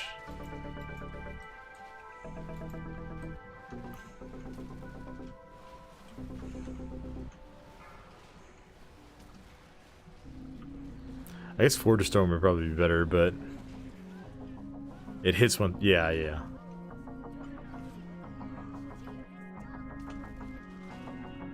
Force Storm would be better, but like, I could guarantee get a 528 Golak. I'm at the mercy of RNG to try and get a 528 Force Storm.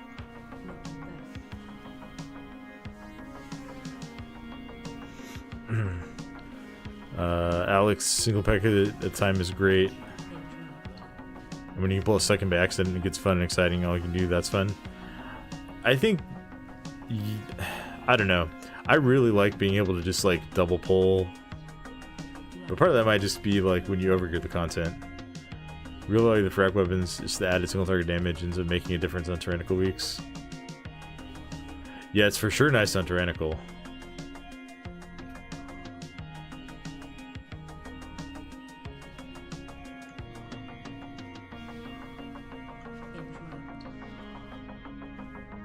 Are we killing this guy?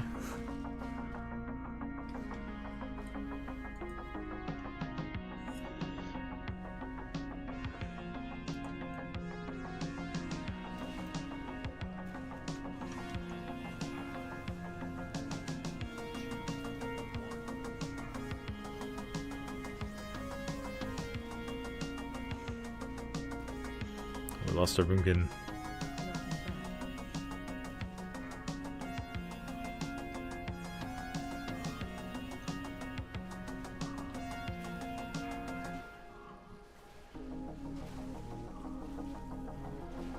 Fortune has no strength. Like one of all, I know it has no strength, but it does a lot of like the proc on it does a ton of damage.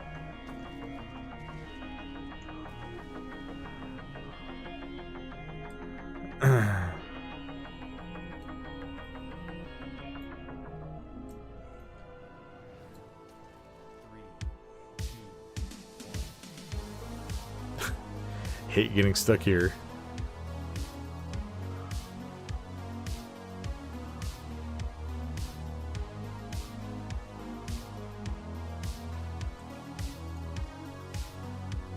Hey, how's it going, Carthage?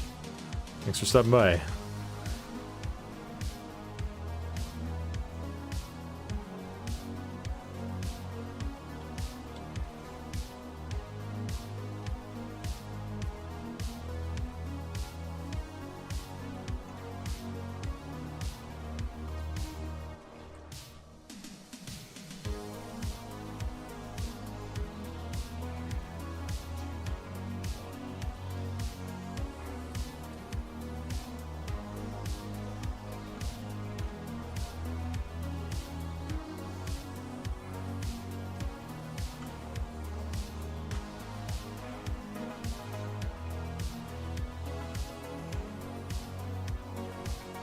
Make sure we're not getting punted back into an orb.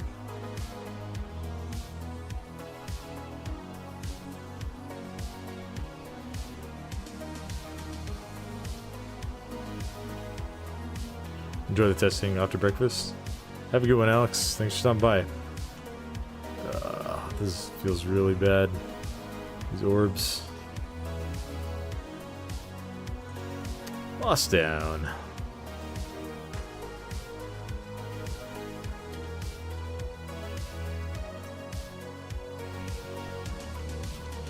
Let's see what wants this ring. Thank you for my videos. Thank you. I'm happy to make them. Been having a lot of fun with it.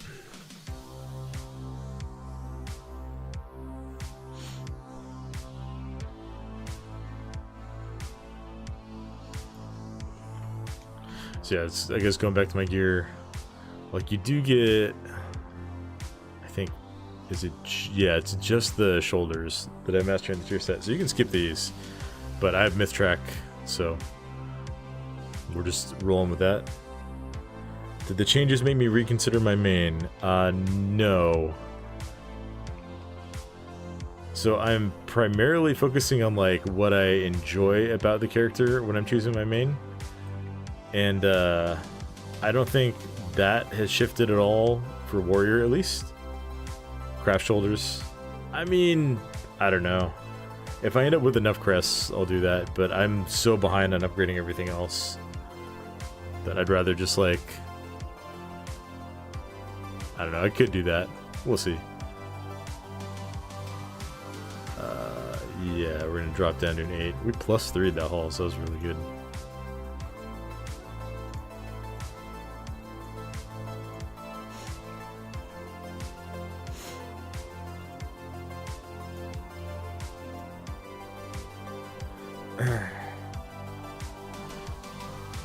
Yeah, I am giving a little bit of pause to DK being my second pick now.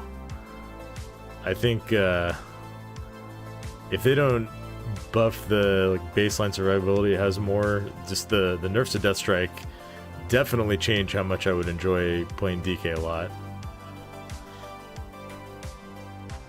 At least on paper. Maybe it's not as bad as it seems in game. I could give you 245 aspect crest. You can't trade them though, right?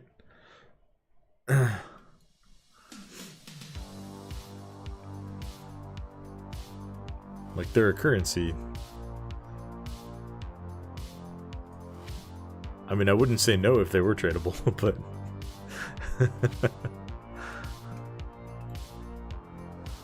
let's see what we got here. Good luck with rep tallies tonight.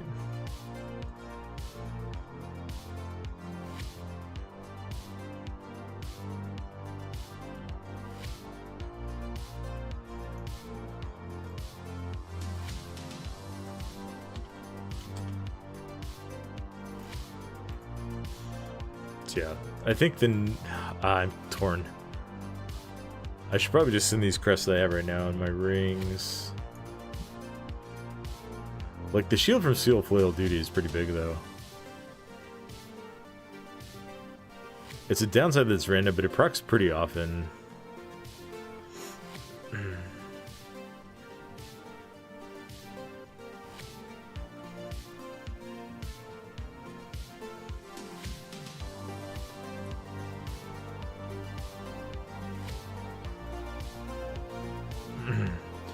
Next time I'll give you luck with Windwarmer Monks. Give you back faith in the fisting class. You know what? I've been impressed with Windwalkers lately and live keys. Get this Resto Druid. Let's see, we got one more spot. Do we have Bloodlust yet? Do not.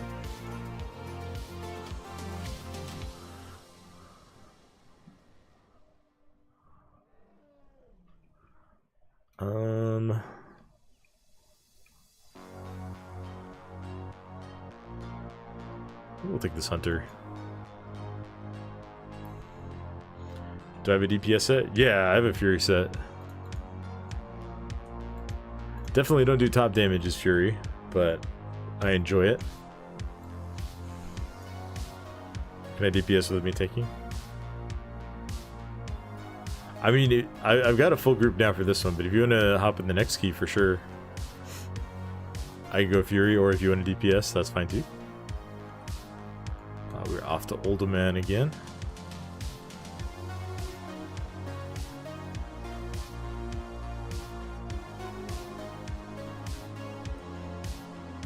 We're gonna summon too.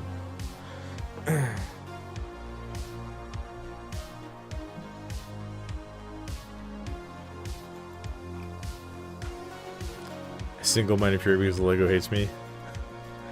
It took me... Okay, so I mained Blood DK last season. It took me 13 weeks of heroic kills to get the legendary on my DK. I got it on my 4th kill on my warrior.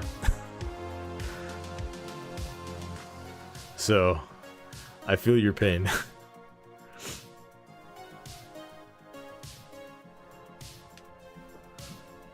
I actually really like Single-Minded Fury. I wish it was better than it is. But yeah, right now I have the Axe and I have a heroic Ashkander, so almost best case scenario for weapons.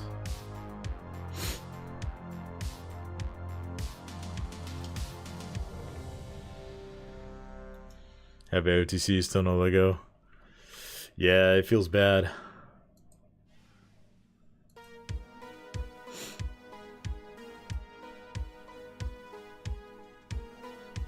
I think I don't know. I'm gonna drop a feast. I've got 90 more feasts. There's no way we're using these before the expansion's over. Especially with a flavor pocket.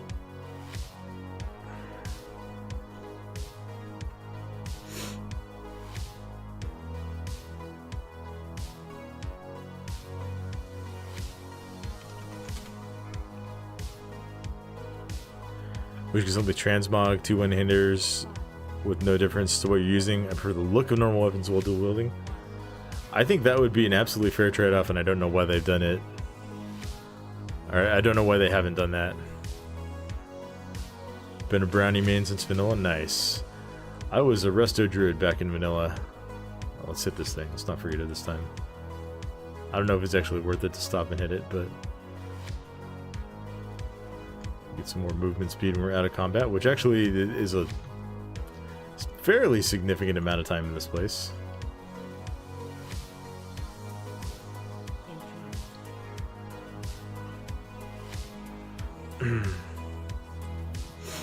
Yeah, I was a resto druid back in vanilla. I did do some tanking, but at least in the 2004 version of Classic, non-warrior tanks were very frowned upon.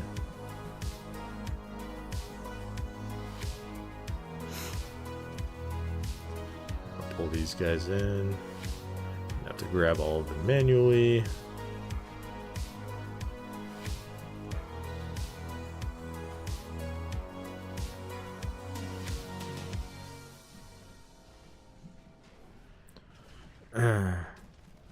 Been a paladin main since vanilla and swapping to monk the last 2 weeks have been the most fun I've had in years. Nice. Sometimes getting that just like fresh perspective on a new class is super enjoyable.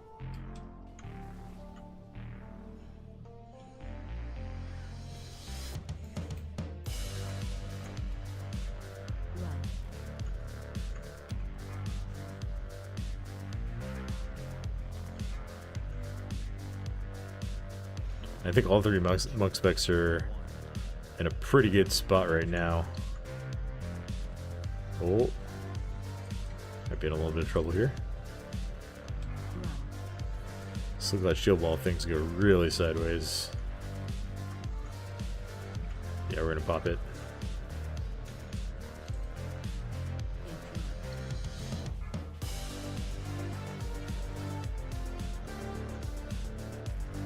Alright, we're chilling now.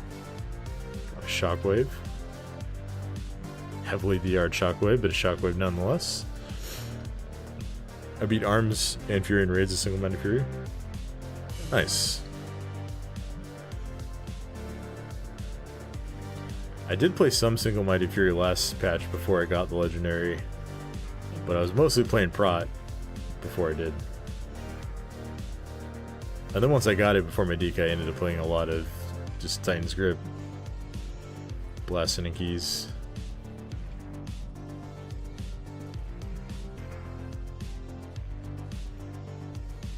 I don't know though, there's something about the old sword and board spec.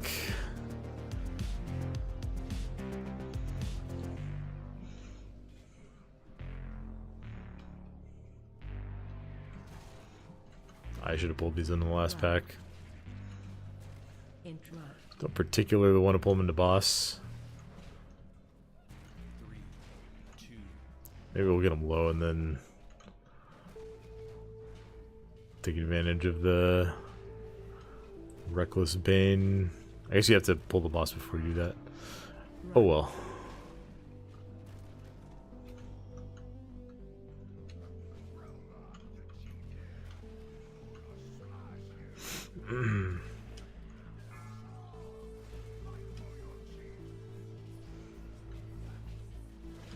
Watch your step.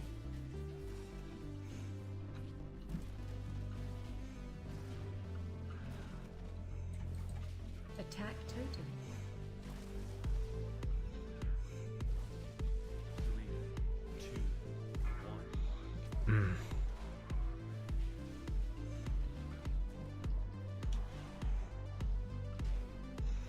Oh, we had an Incorp get a cast off. That's not great.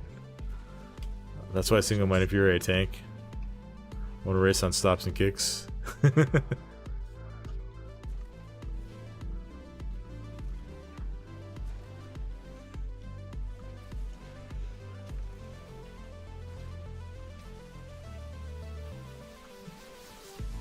totem. Watch your step. Yeah, it is nice when you can line up more of your gear from like the tank spec to the off spec.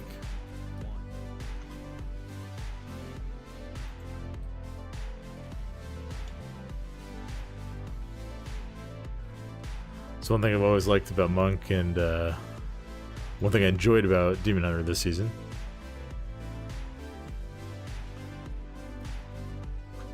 Watch your step. Interrupt. Attack totem. Ooh, nice. Standing right where the totem spawned.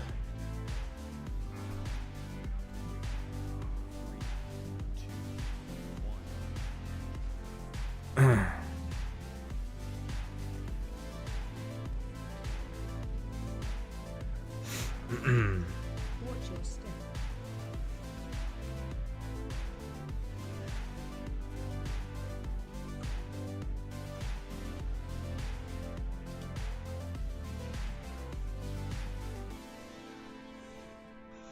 Our boss should die, I think, before he spawns the totem.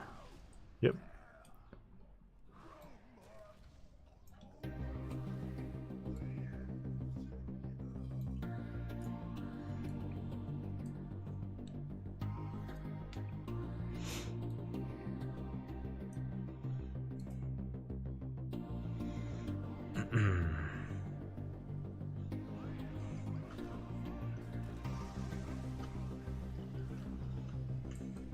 Charging.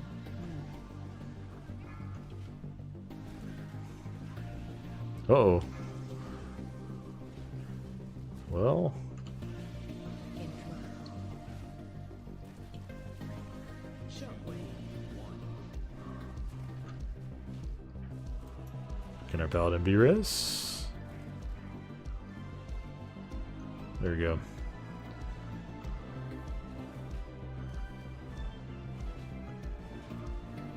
Watch your feet. Is he gonna take the B-res?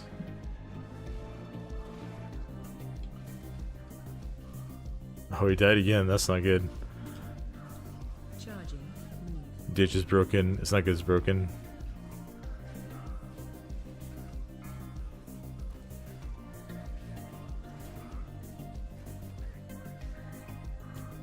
Shockwave.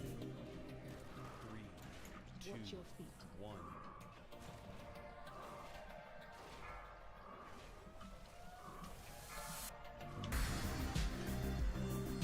Charging. Move.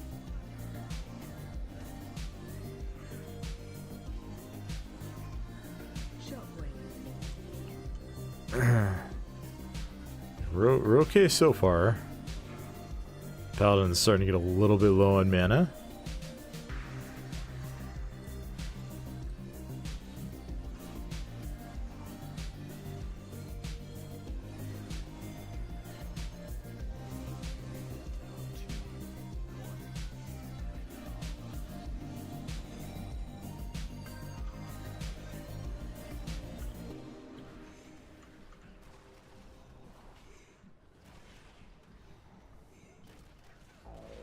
Another Incorp go off.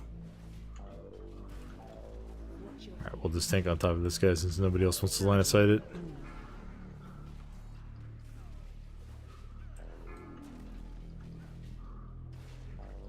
I think we've still got this boss. Shockwave. Watch your feet.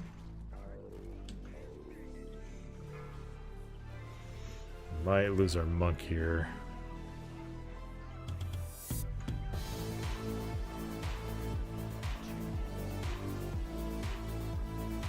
Frontal skill, yeah.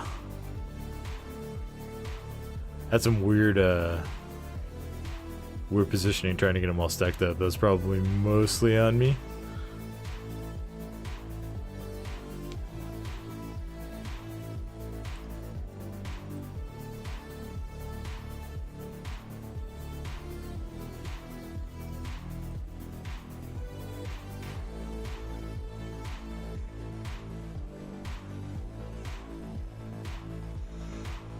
wait to pull more here. Maybe we'll just do this in 2 pulls since the Druid's not back yet.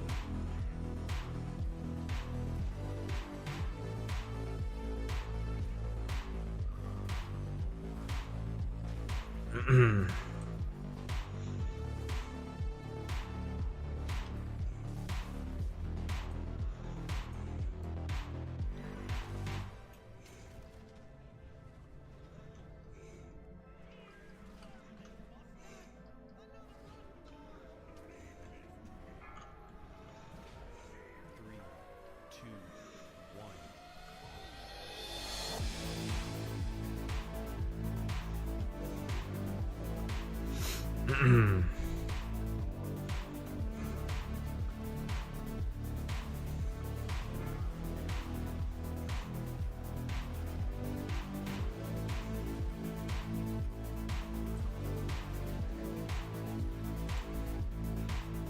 Warrior win? Yeah. Who needs a healer?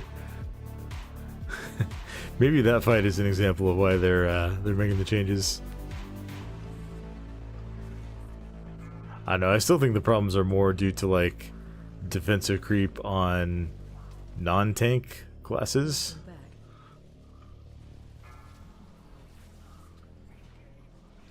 And also just like dungeon design. Two, one. Knocking back. Like at the end of the day, Blizzard are the ones designing the dungeons, and they're the ones choosing to make damage super spiky.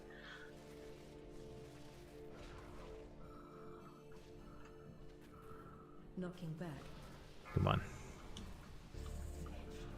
Lost our hunter there.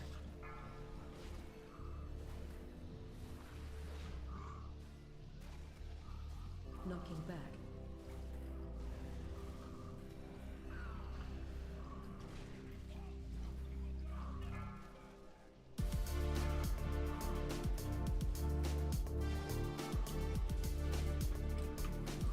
Two,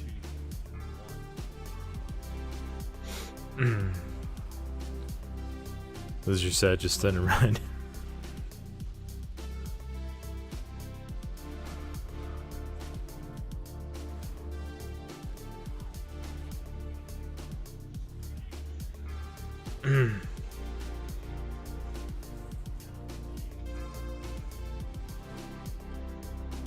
Knocking back.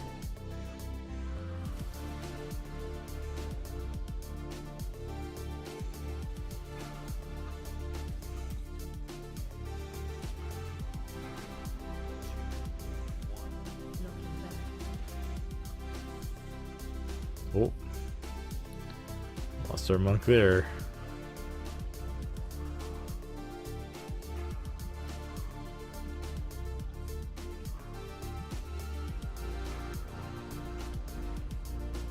Lost our hunter again too. That's fine, boss is dead. I'm a little concerned for the other bosses in here. Also, those guys get rezzed.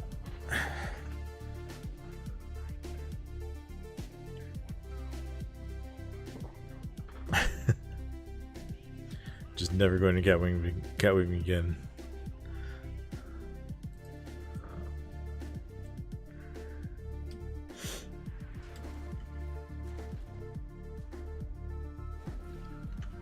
Crowd control. Crowd control. Crowd control. I hate overlapping them into defensives.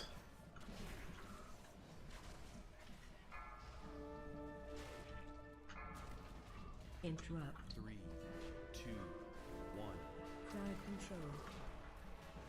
Should be fine coming out of this though. Crowd control. Crowd control.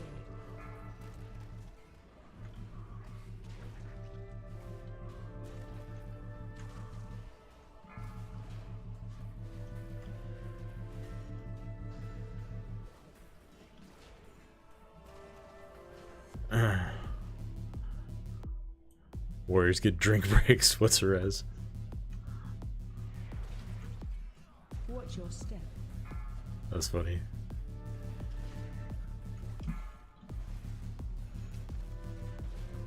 AOE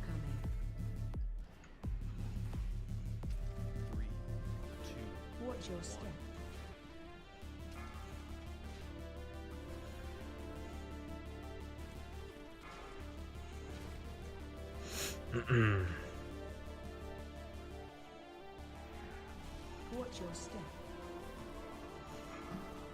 Crowd control. AOE incoming. Watch your step. Interrupt.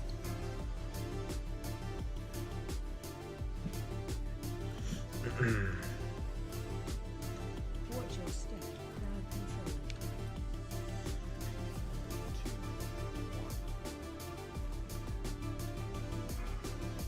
AOE incoming.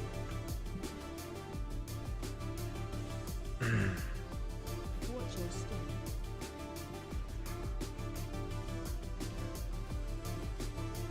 Crowd control.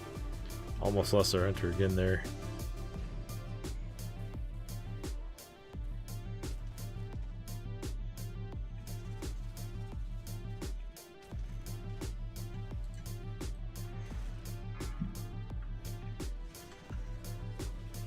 Interrupt.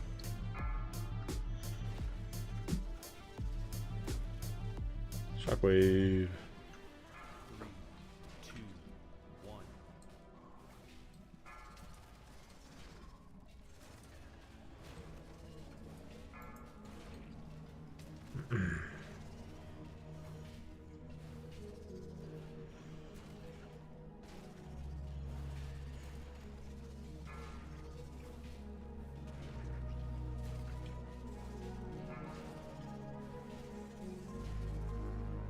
Ooh, someone put a skull on my head.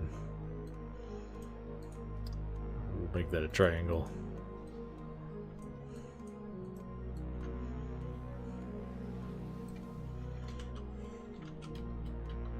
Just not, don't need all caps here.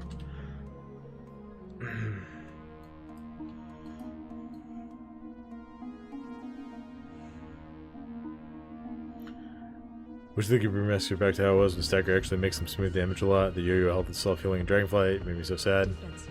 So hoping they get it right.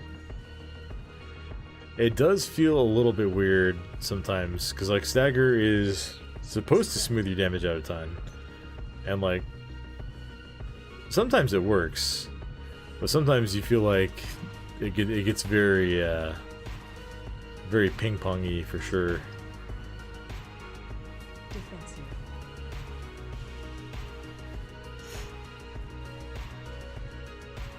What add-on is my key timer on the bottom right? I think that might be from Details? It's either from Details or Raider AO.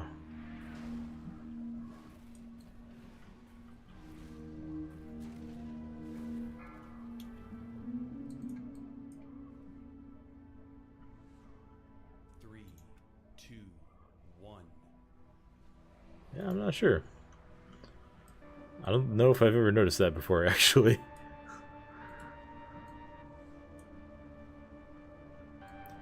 Maybe it's because I'm doing the same key twice in the same session. Oh, wow. Did I get a... Like I stepped a little too close to that, Mr. Sheridan. That is very loud. I'm sorry, guys. Thank you for the YouTube sub. I need to adjust the volume on those notifications. Apologies, everybody. Defensive.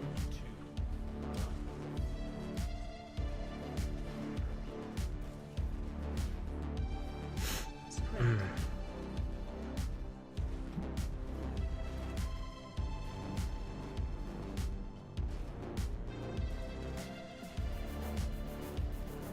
Spread. Defensive.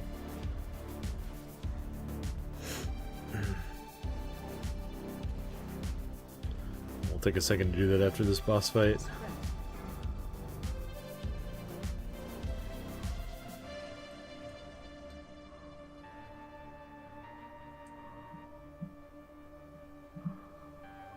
Maybe we'll have to wait till after this dungeon. Hopefully, we don't get deafened by that again.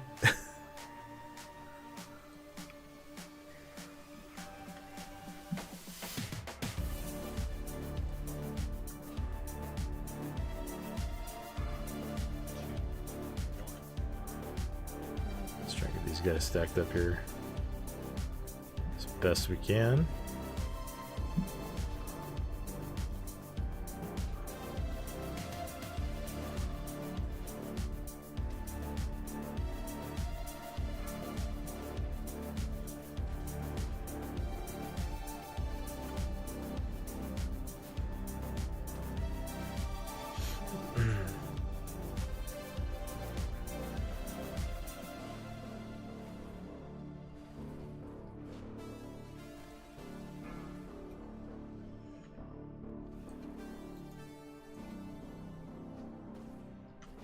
Interrupt. Interrupt. 3, 2, 1. Crowd control. Interrupt.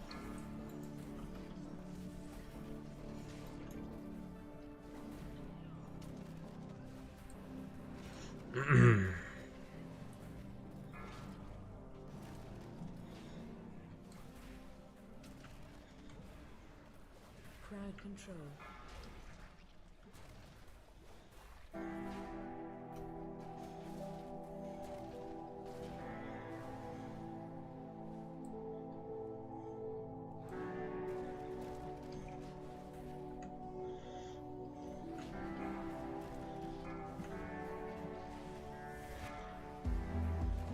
Pull all that past the dome. 1.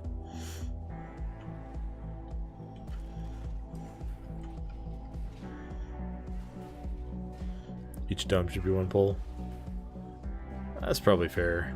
I don't know. Our healer has struggled a little bit in a couple of points. We got plenty of time left. I don't want to stress him out too much.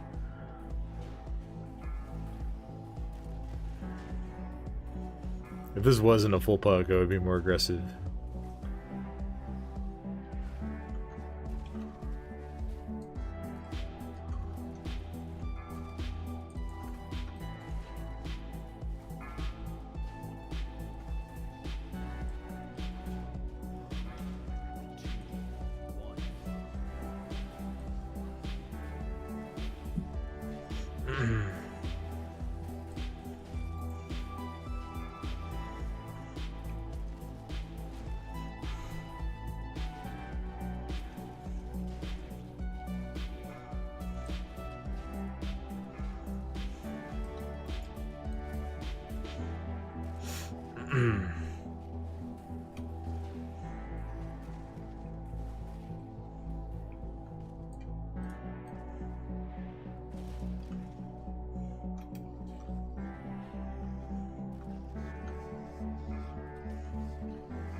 Interrupt.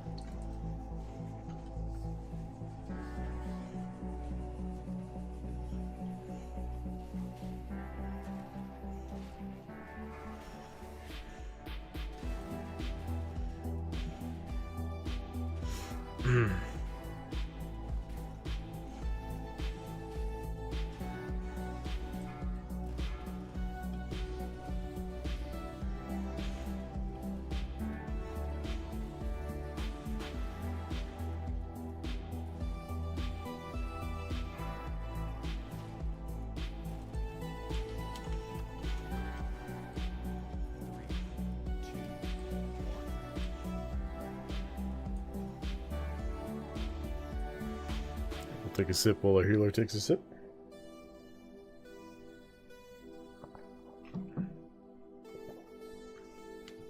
Alright, should begin to pull more now.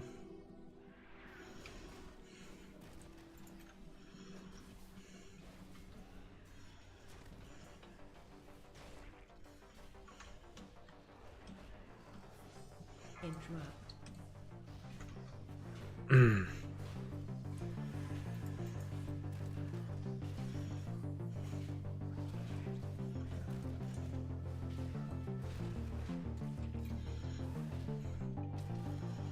Pull to the boss from here. Now, we do want to skip the last two time reavers. We don't need them, so.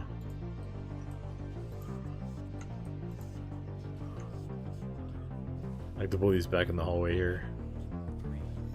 Just get nice and stacked up tight. And after this, we just skip around and go to the boss.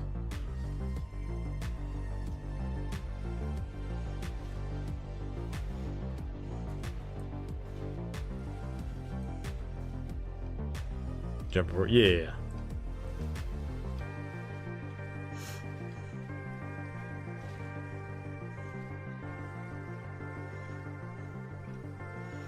Yeah, this is super easy for warrior. You just put your mouse right there and leap up.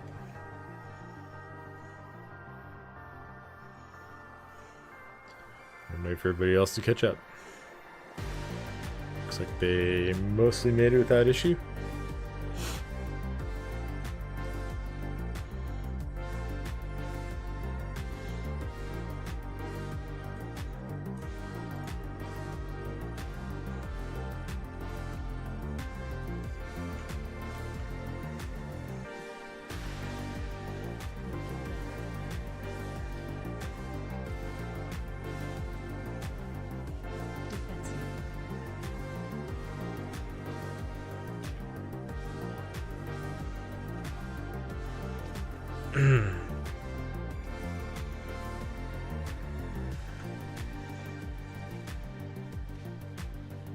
Knocking back. Defensive.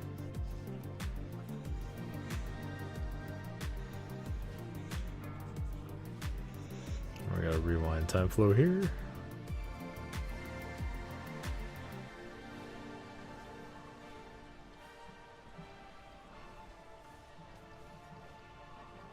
Watch your defensive. Knocking back.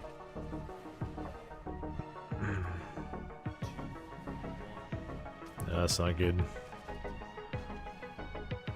This is not a fight you want to lose your healer on. Defensive.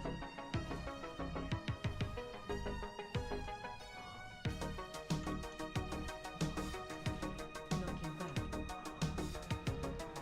We also didn't lust it, so Range 5. Defensive.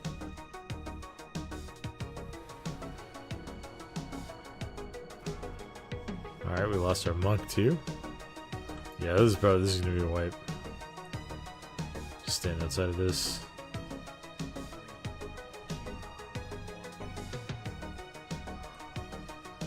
Defensive. Trying to die.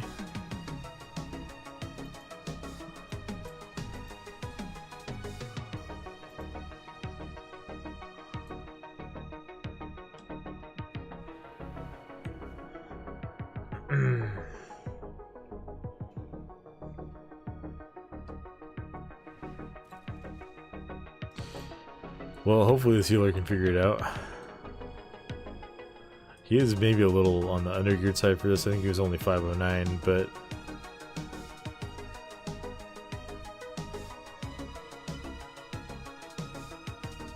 just soloed easy with time. I mean, maybe, but boss had 66 million health left. I'm doing like 128k single target, so that's like a million health every 9 seconds. I know it would have taken several minutes.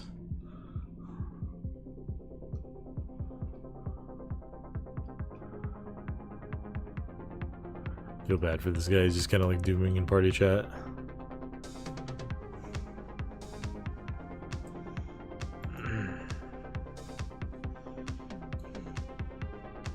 Is our paladin stuck? There we go.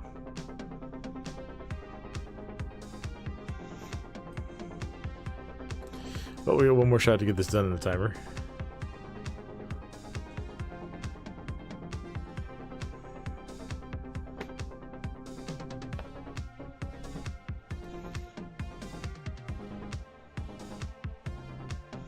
Was he actually stuck? Bro, just oh no. Let's come this way.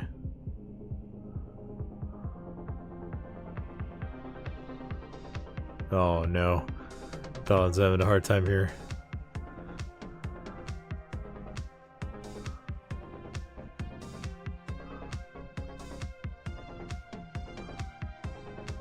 Come on. There we go, there we go, there we go. We're good, we made it.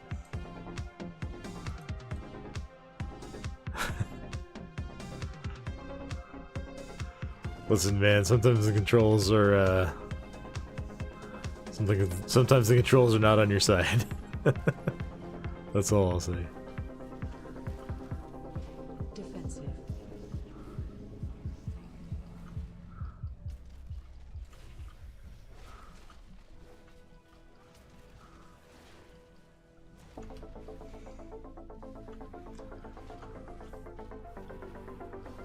Knocking back. Defensive.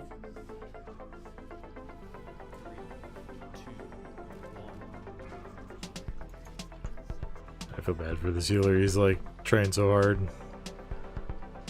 It's gonna be a rough boss to heal.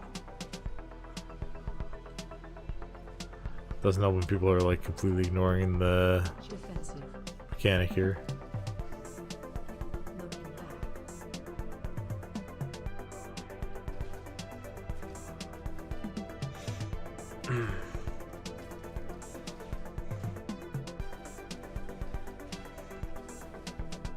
Defensive.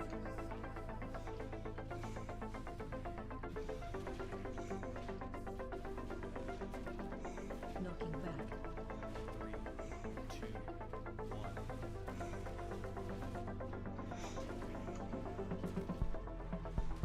Defensive.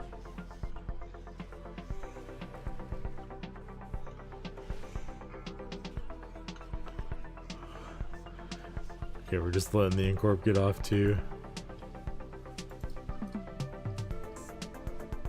That's not gonna help anybody here. Defensive. Knocking back. Range fire.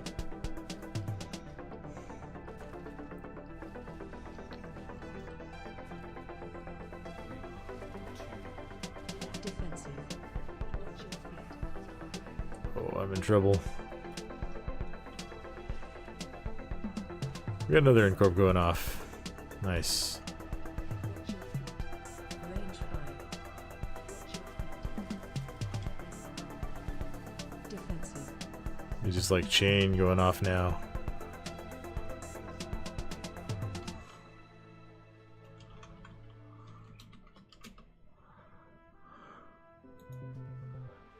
As a warrior tank main, I get daily crits from healers. They always want to explain my DPS diet. I get it. Furious fun, but it's not a tank. Yeah.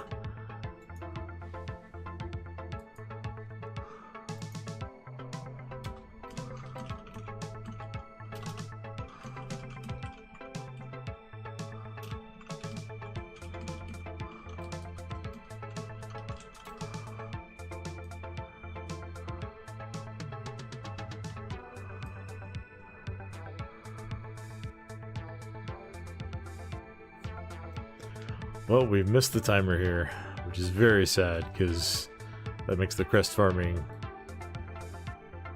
very, very inefficient.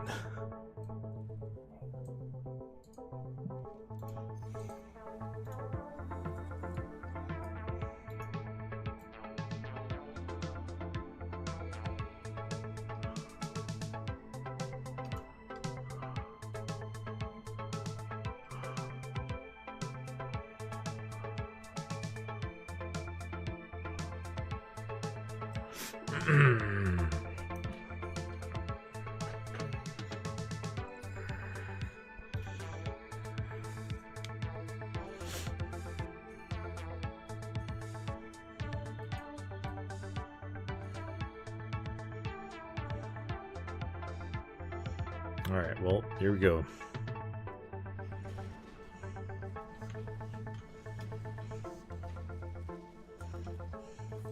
Knocking back. Defensive.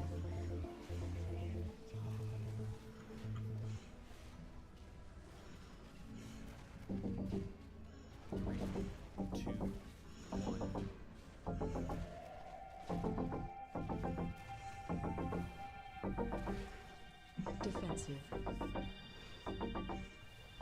Knocking back.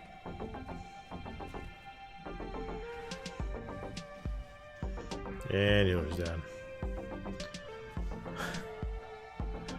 Oh man. This fight is not fun to heal. I gotta give him that. I think we might just have to call this key. That would feel very, very bad. Range fire at your feet. Let's see what we can do about it.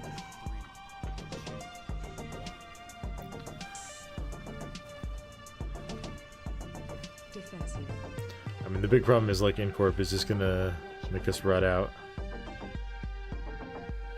Watch your feet. Knocking back. Like I have nothing to deal with it. It's gonna reduce damage and healing by 100% every time it's up.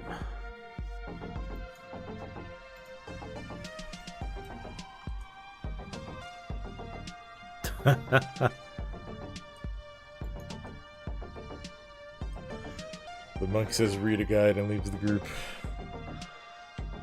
I mean, we even gave it a shot beyond the timer, so I'm not too mad about that.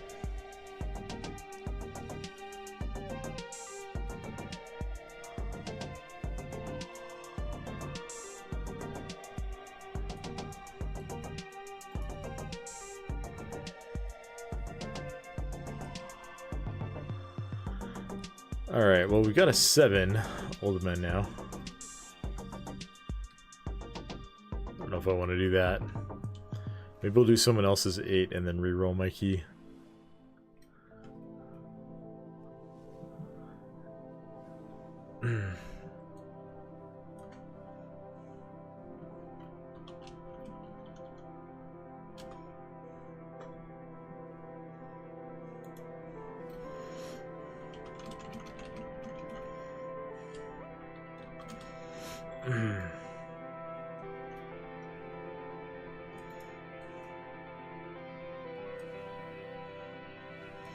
Alright, we'll get you in here, Paulion.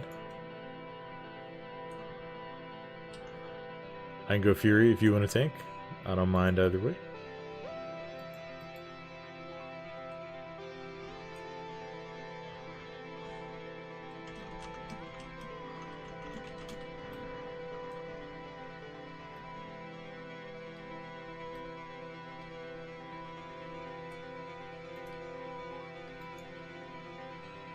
No DPS, alright. Sounds good.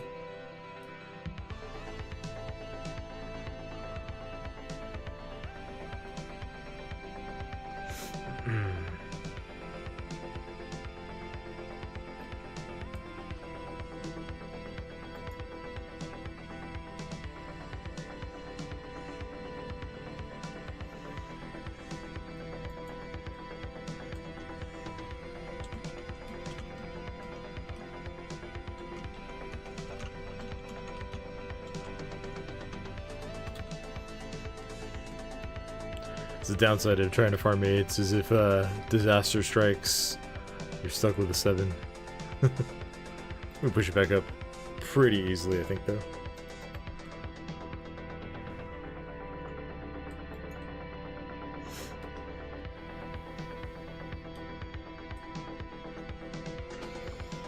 You do get the same crest from a 7 as an 8. Hopefully get them a little faster, but that can't always be controlled.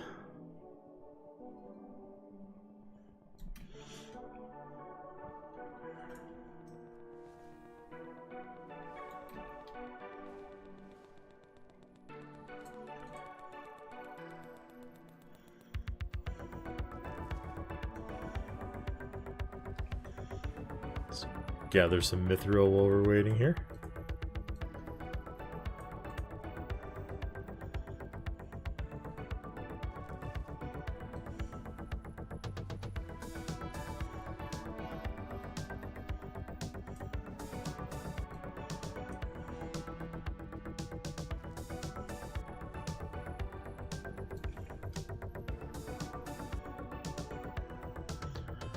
I think given how that key went, I'm going to be a little more tight about who I bring into the group.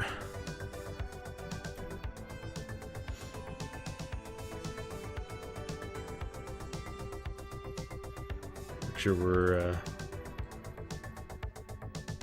gonna have a pretty easy time of completing it this time.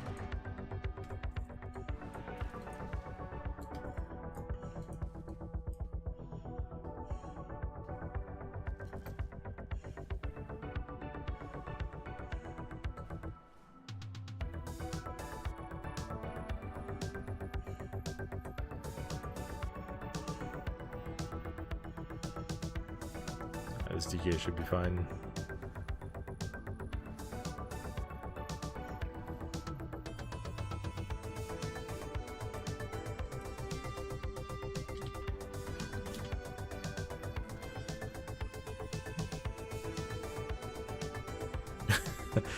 Shadow Priest named Why Should I Heal?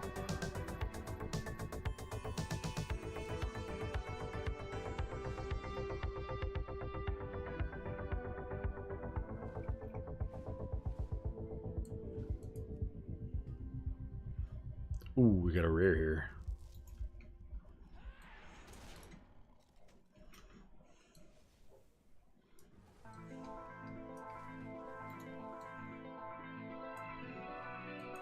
True Silver Deposit, nice.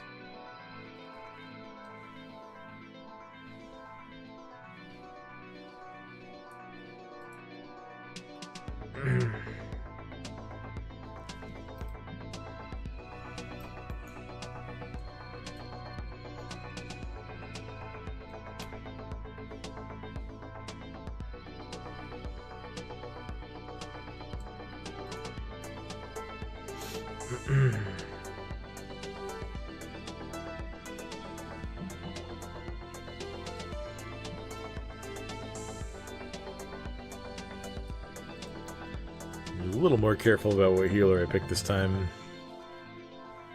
Should be a little bit easier to heal the 7, but I want to be able to do some big pulls too.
Take this ret.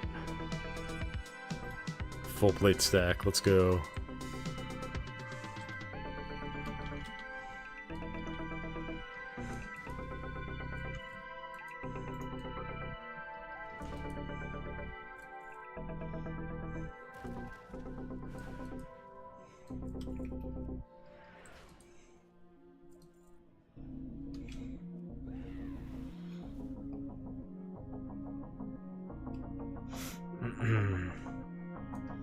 Alright, here we go. Should be a reasonable healer here.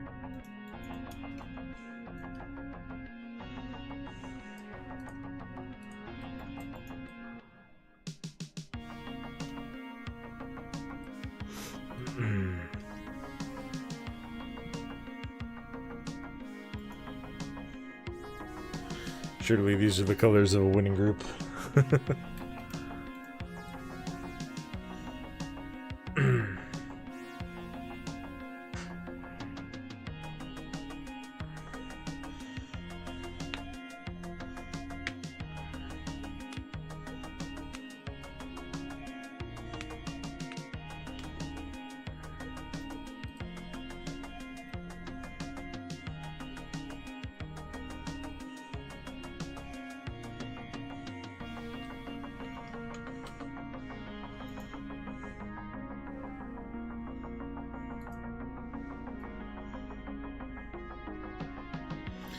All right.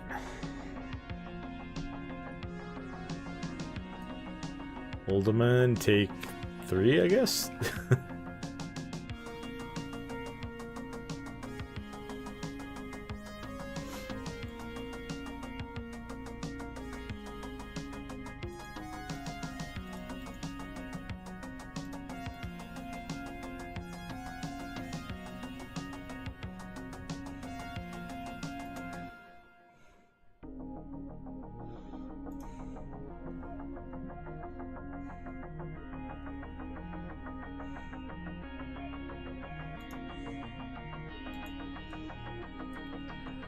All right.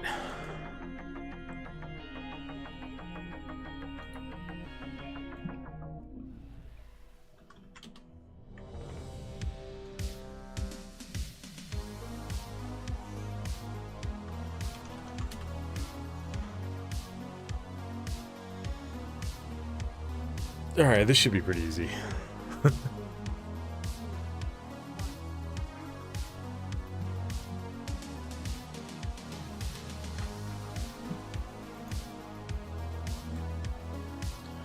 Must get crests. Grab our movement buff here.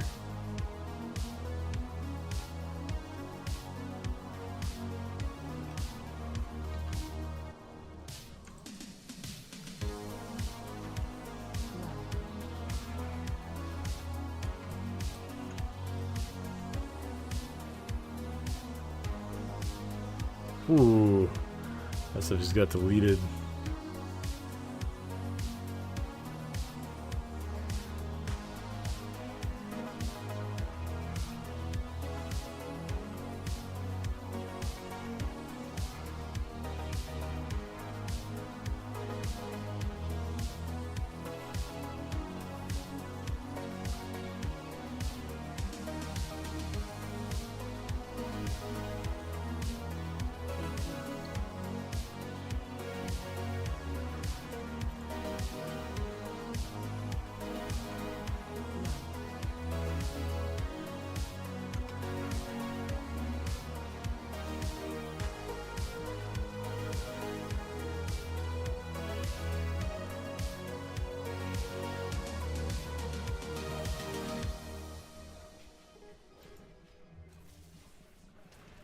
Run.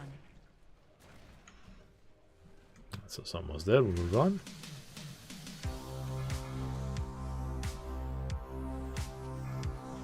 Interrupt.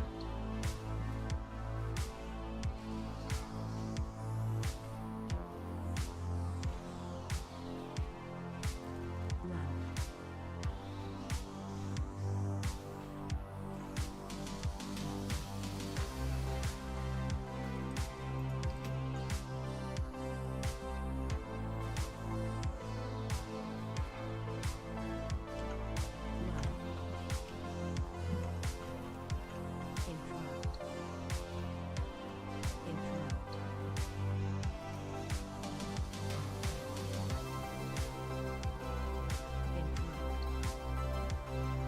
Yeah, we were talking earlier about doing single pulls being the new meta, but come on, man, you gotta love when you can do pulls like this and just like actually wear everything down.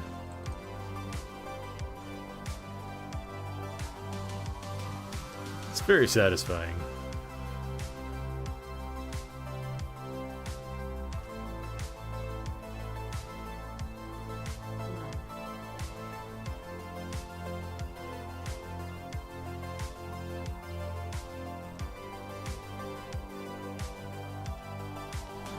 We're gonna wait for our DK to make it back here. It's almost here.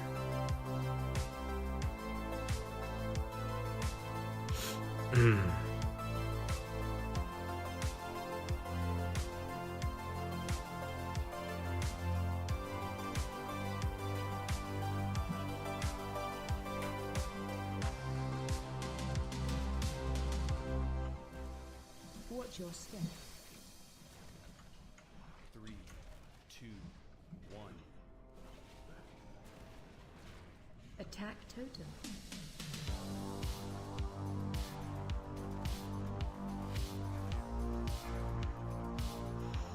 Let's go this totem. Nice.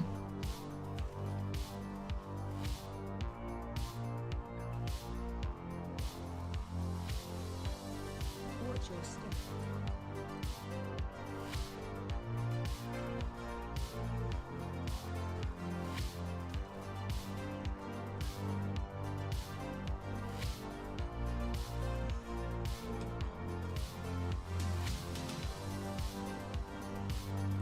Attack totem. Watch your step. Nice. Love when the totem spawns real close.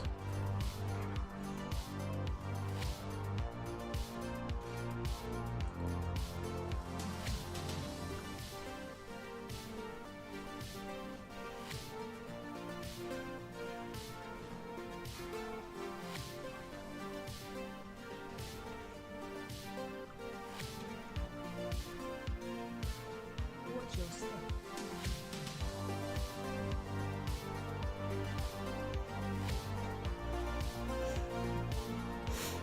Attack totem.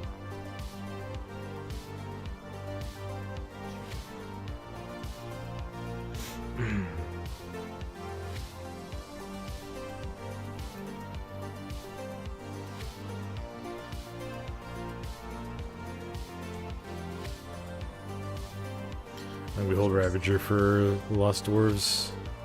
Bro Mark is gonna die real quick here. Bro Mac, I should say.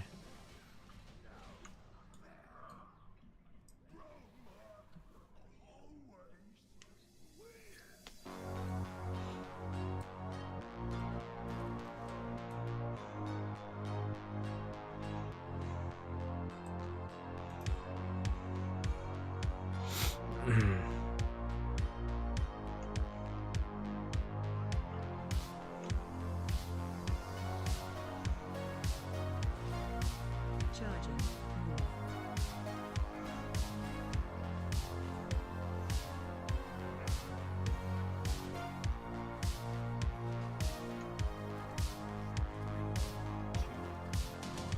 Shockwave.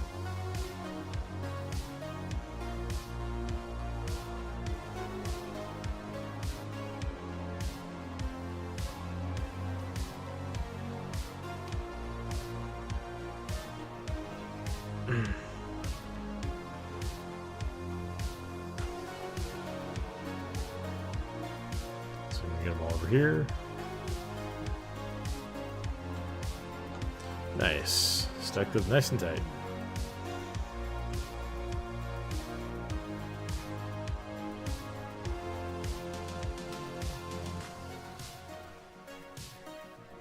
Shockwave. 2, 1. Let's get down.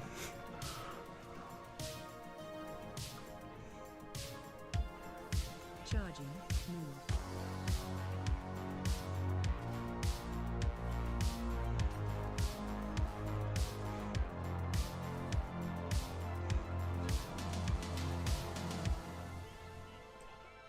All right, finished off. Let's go.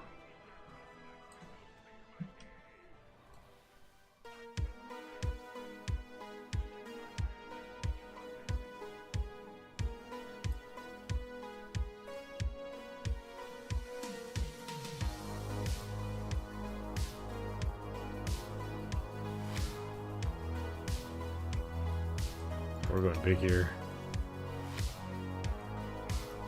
Pulling it all.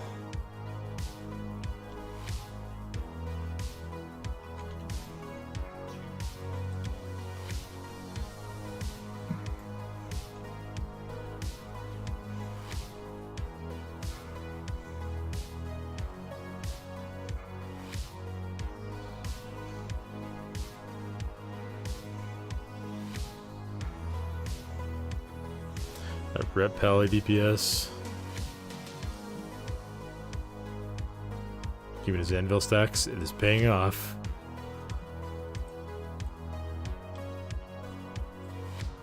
Make sure everybody's in, and then we go.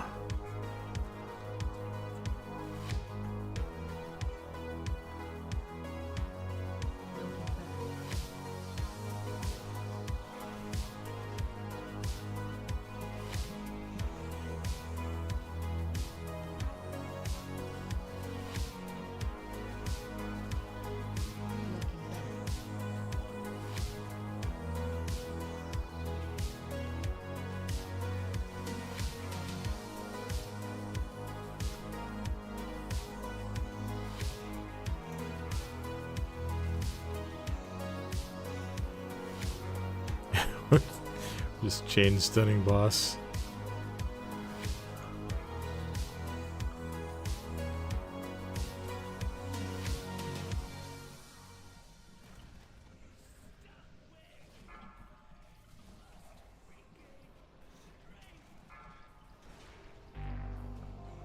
Knocking back.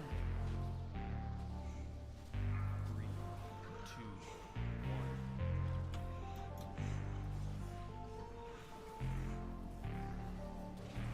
Knocking back.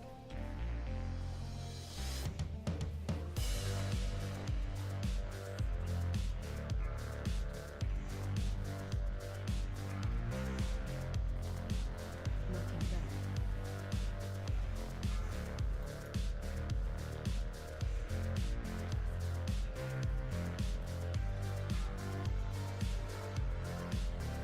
Knocking back.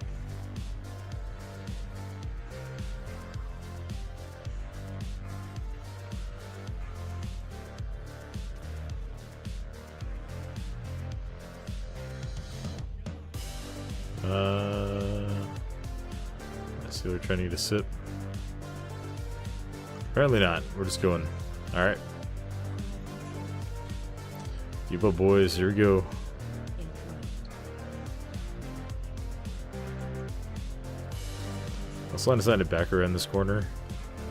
Let's get everything stacked up nice and tight.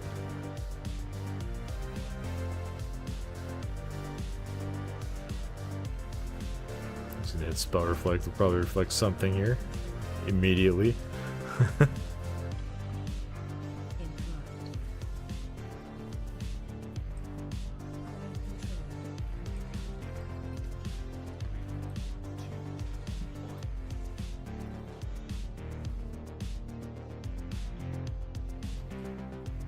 This way, team. Watch your step.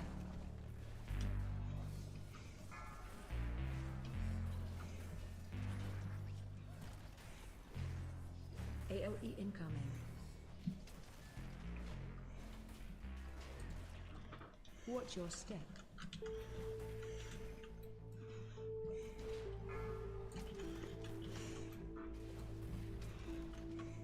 Watch your step.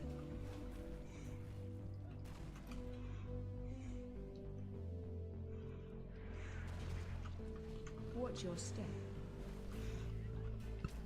Crowd control. AOE incoming.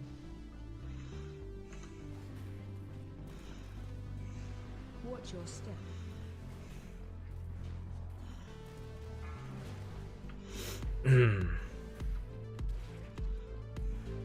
Watch your step.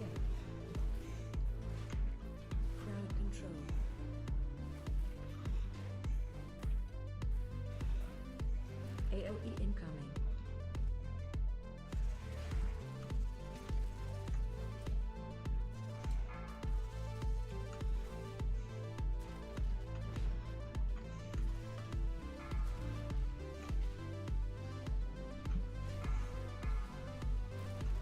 Interrupt.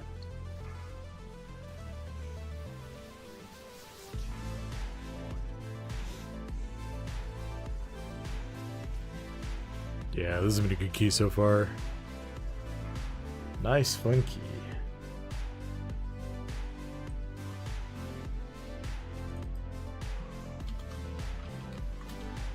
Give the healer a chance to get a sit before we pull old Ember on.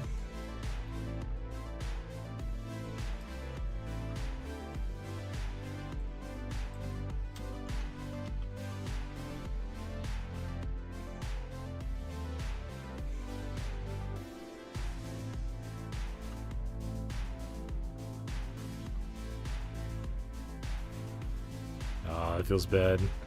Bell Defensive. lost his anvil.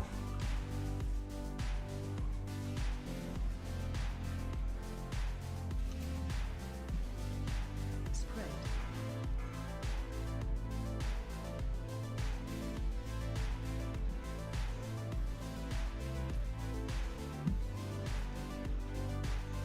Spread. Defensive.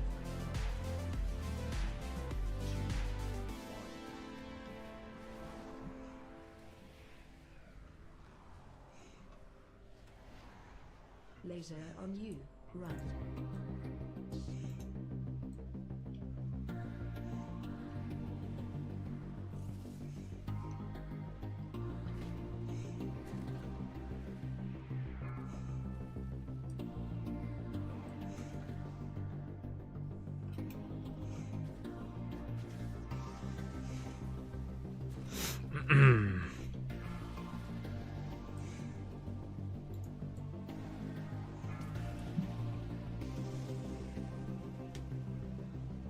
Three, two, one.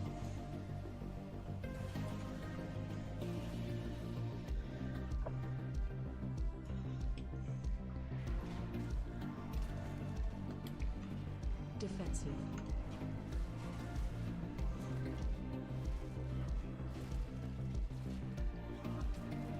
Spread.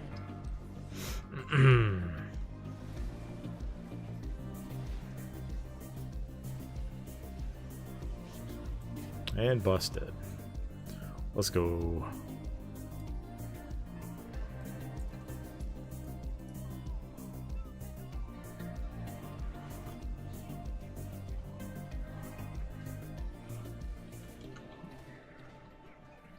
Crowd control.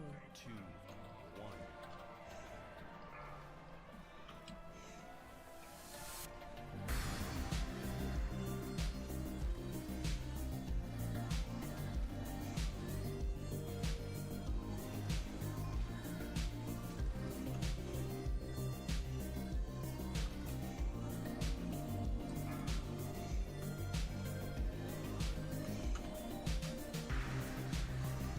Crowd control.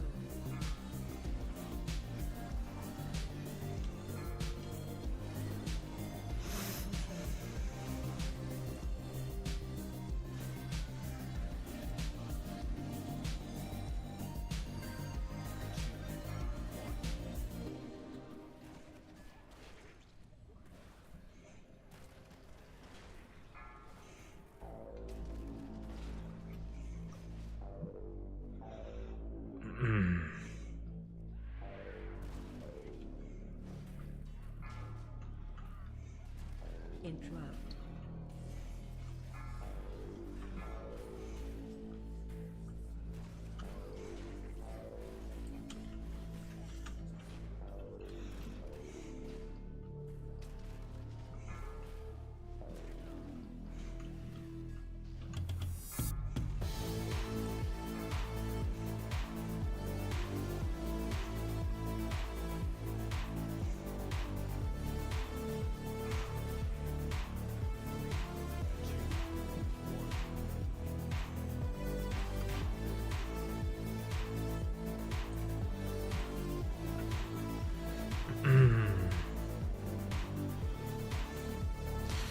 Once again, I want to give a big thanks to everyone who's hanging out tonight. Coming on in.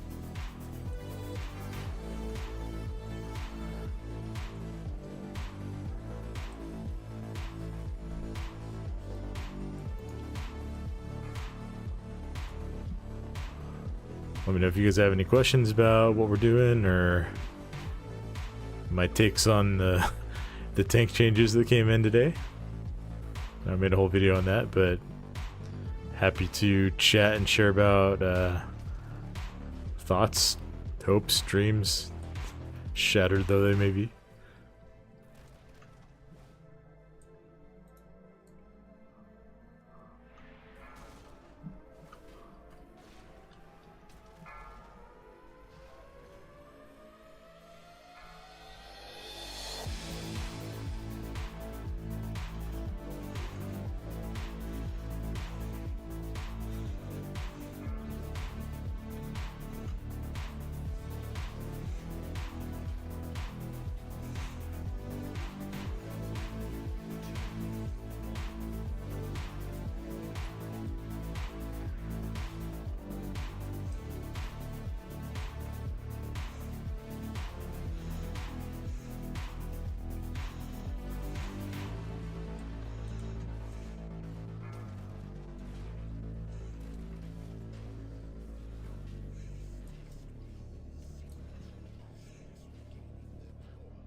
Oh, don't pull those bulbs, we don't even need them.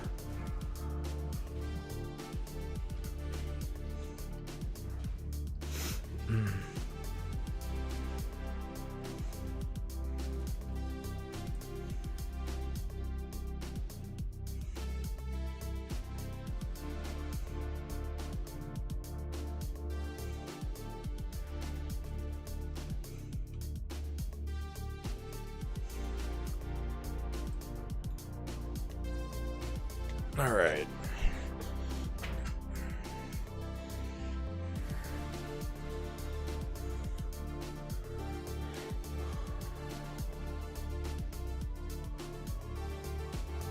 So the healer take a sip if they need it. Nope, doesn't look like they do.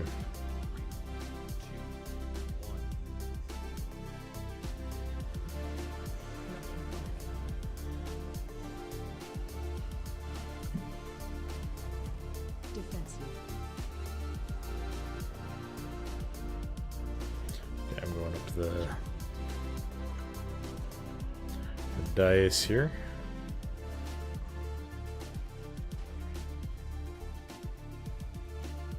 Knocking back. Defensive.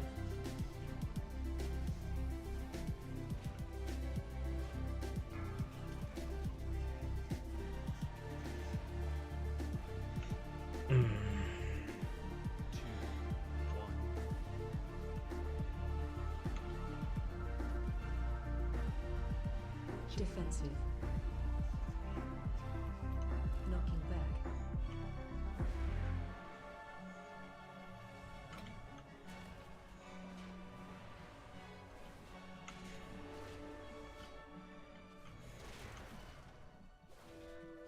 Defensive.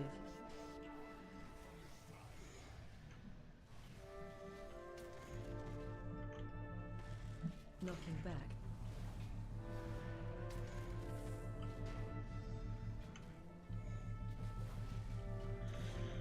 Impulse timer, are those negative numbers under time run or your personal best? I think it's under the best run of like the same or a close key level.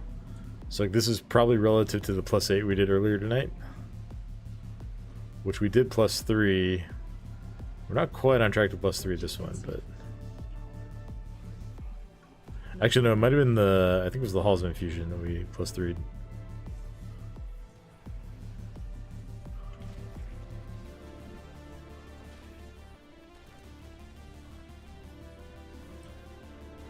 Defensive.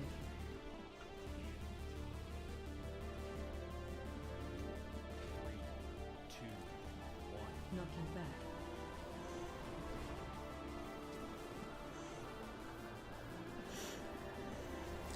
Yeah, it shows your current splits based like in relation to previous splits.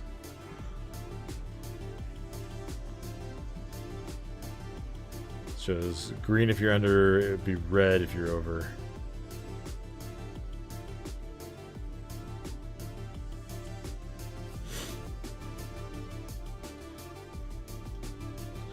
Alright, we got more crests. We're up to 33 now.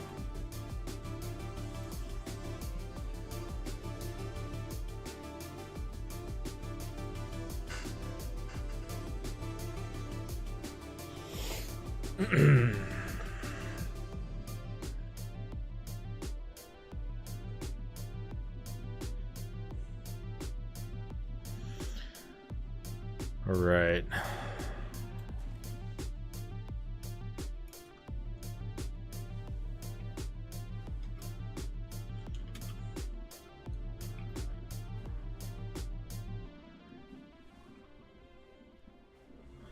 Chat, I think that might do it for me tonight. I'd initially planned to go a little bit longer tonight, but I'm starting to feel really tired here. I should probably get some sleep so I'm not totally wiped out tomorrow. I might be streaming tomorrow night. Not sure about that one yet. We'll have to play it by ear. Thank you everyone for hanging out and coming by. Thank you for watching all the videos lately and all the positive feedback we've got there. So I'm going to keep putting out content. I'm going to be playing a lot of Prot Warrior and War Within. And hopefully a lot of other tanks as well. Hopefully we see some positive changes after the nurse that we had come in today. And until next time, farewell my friends.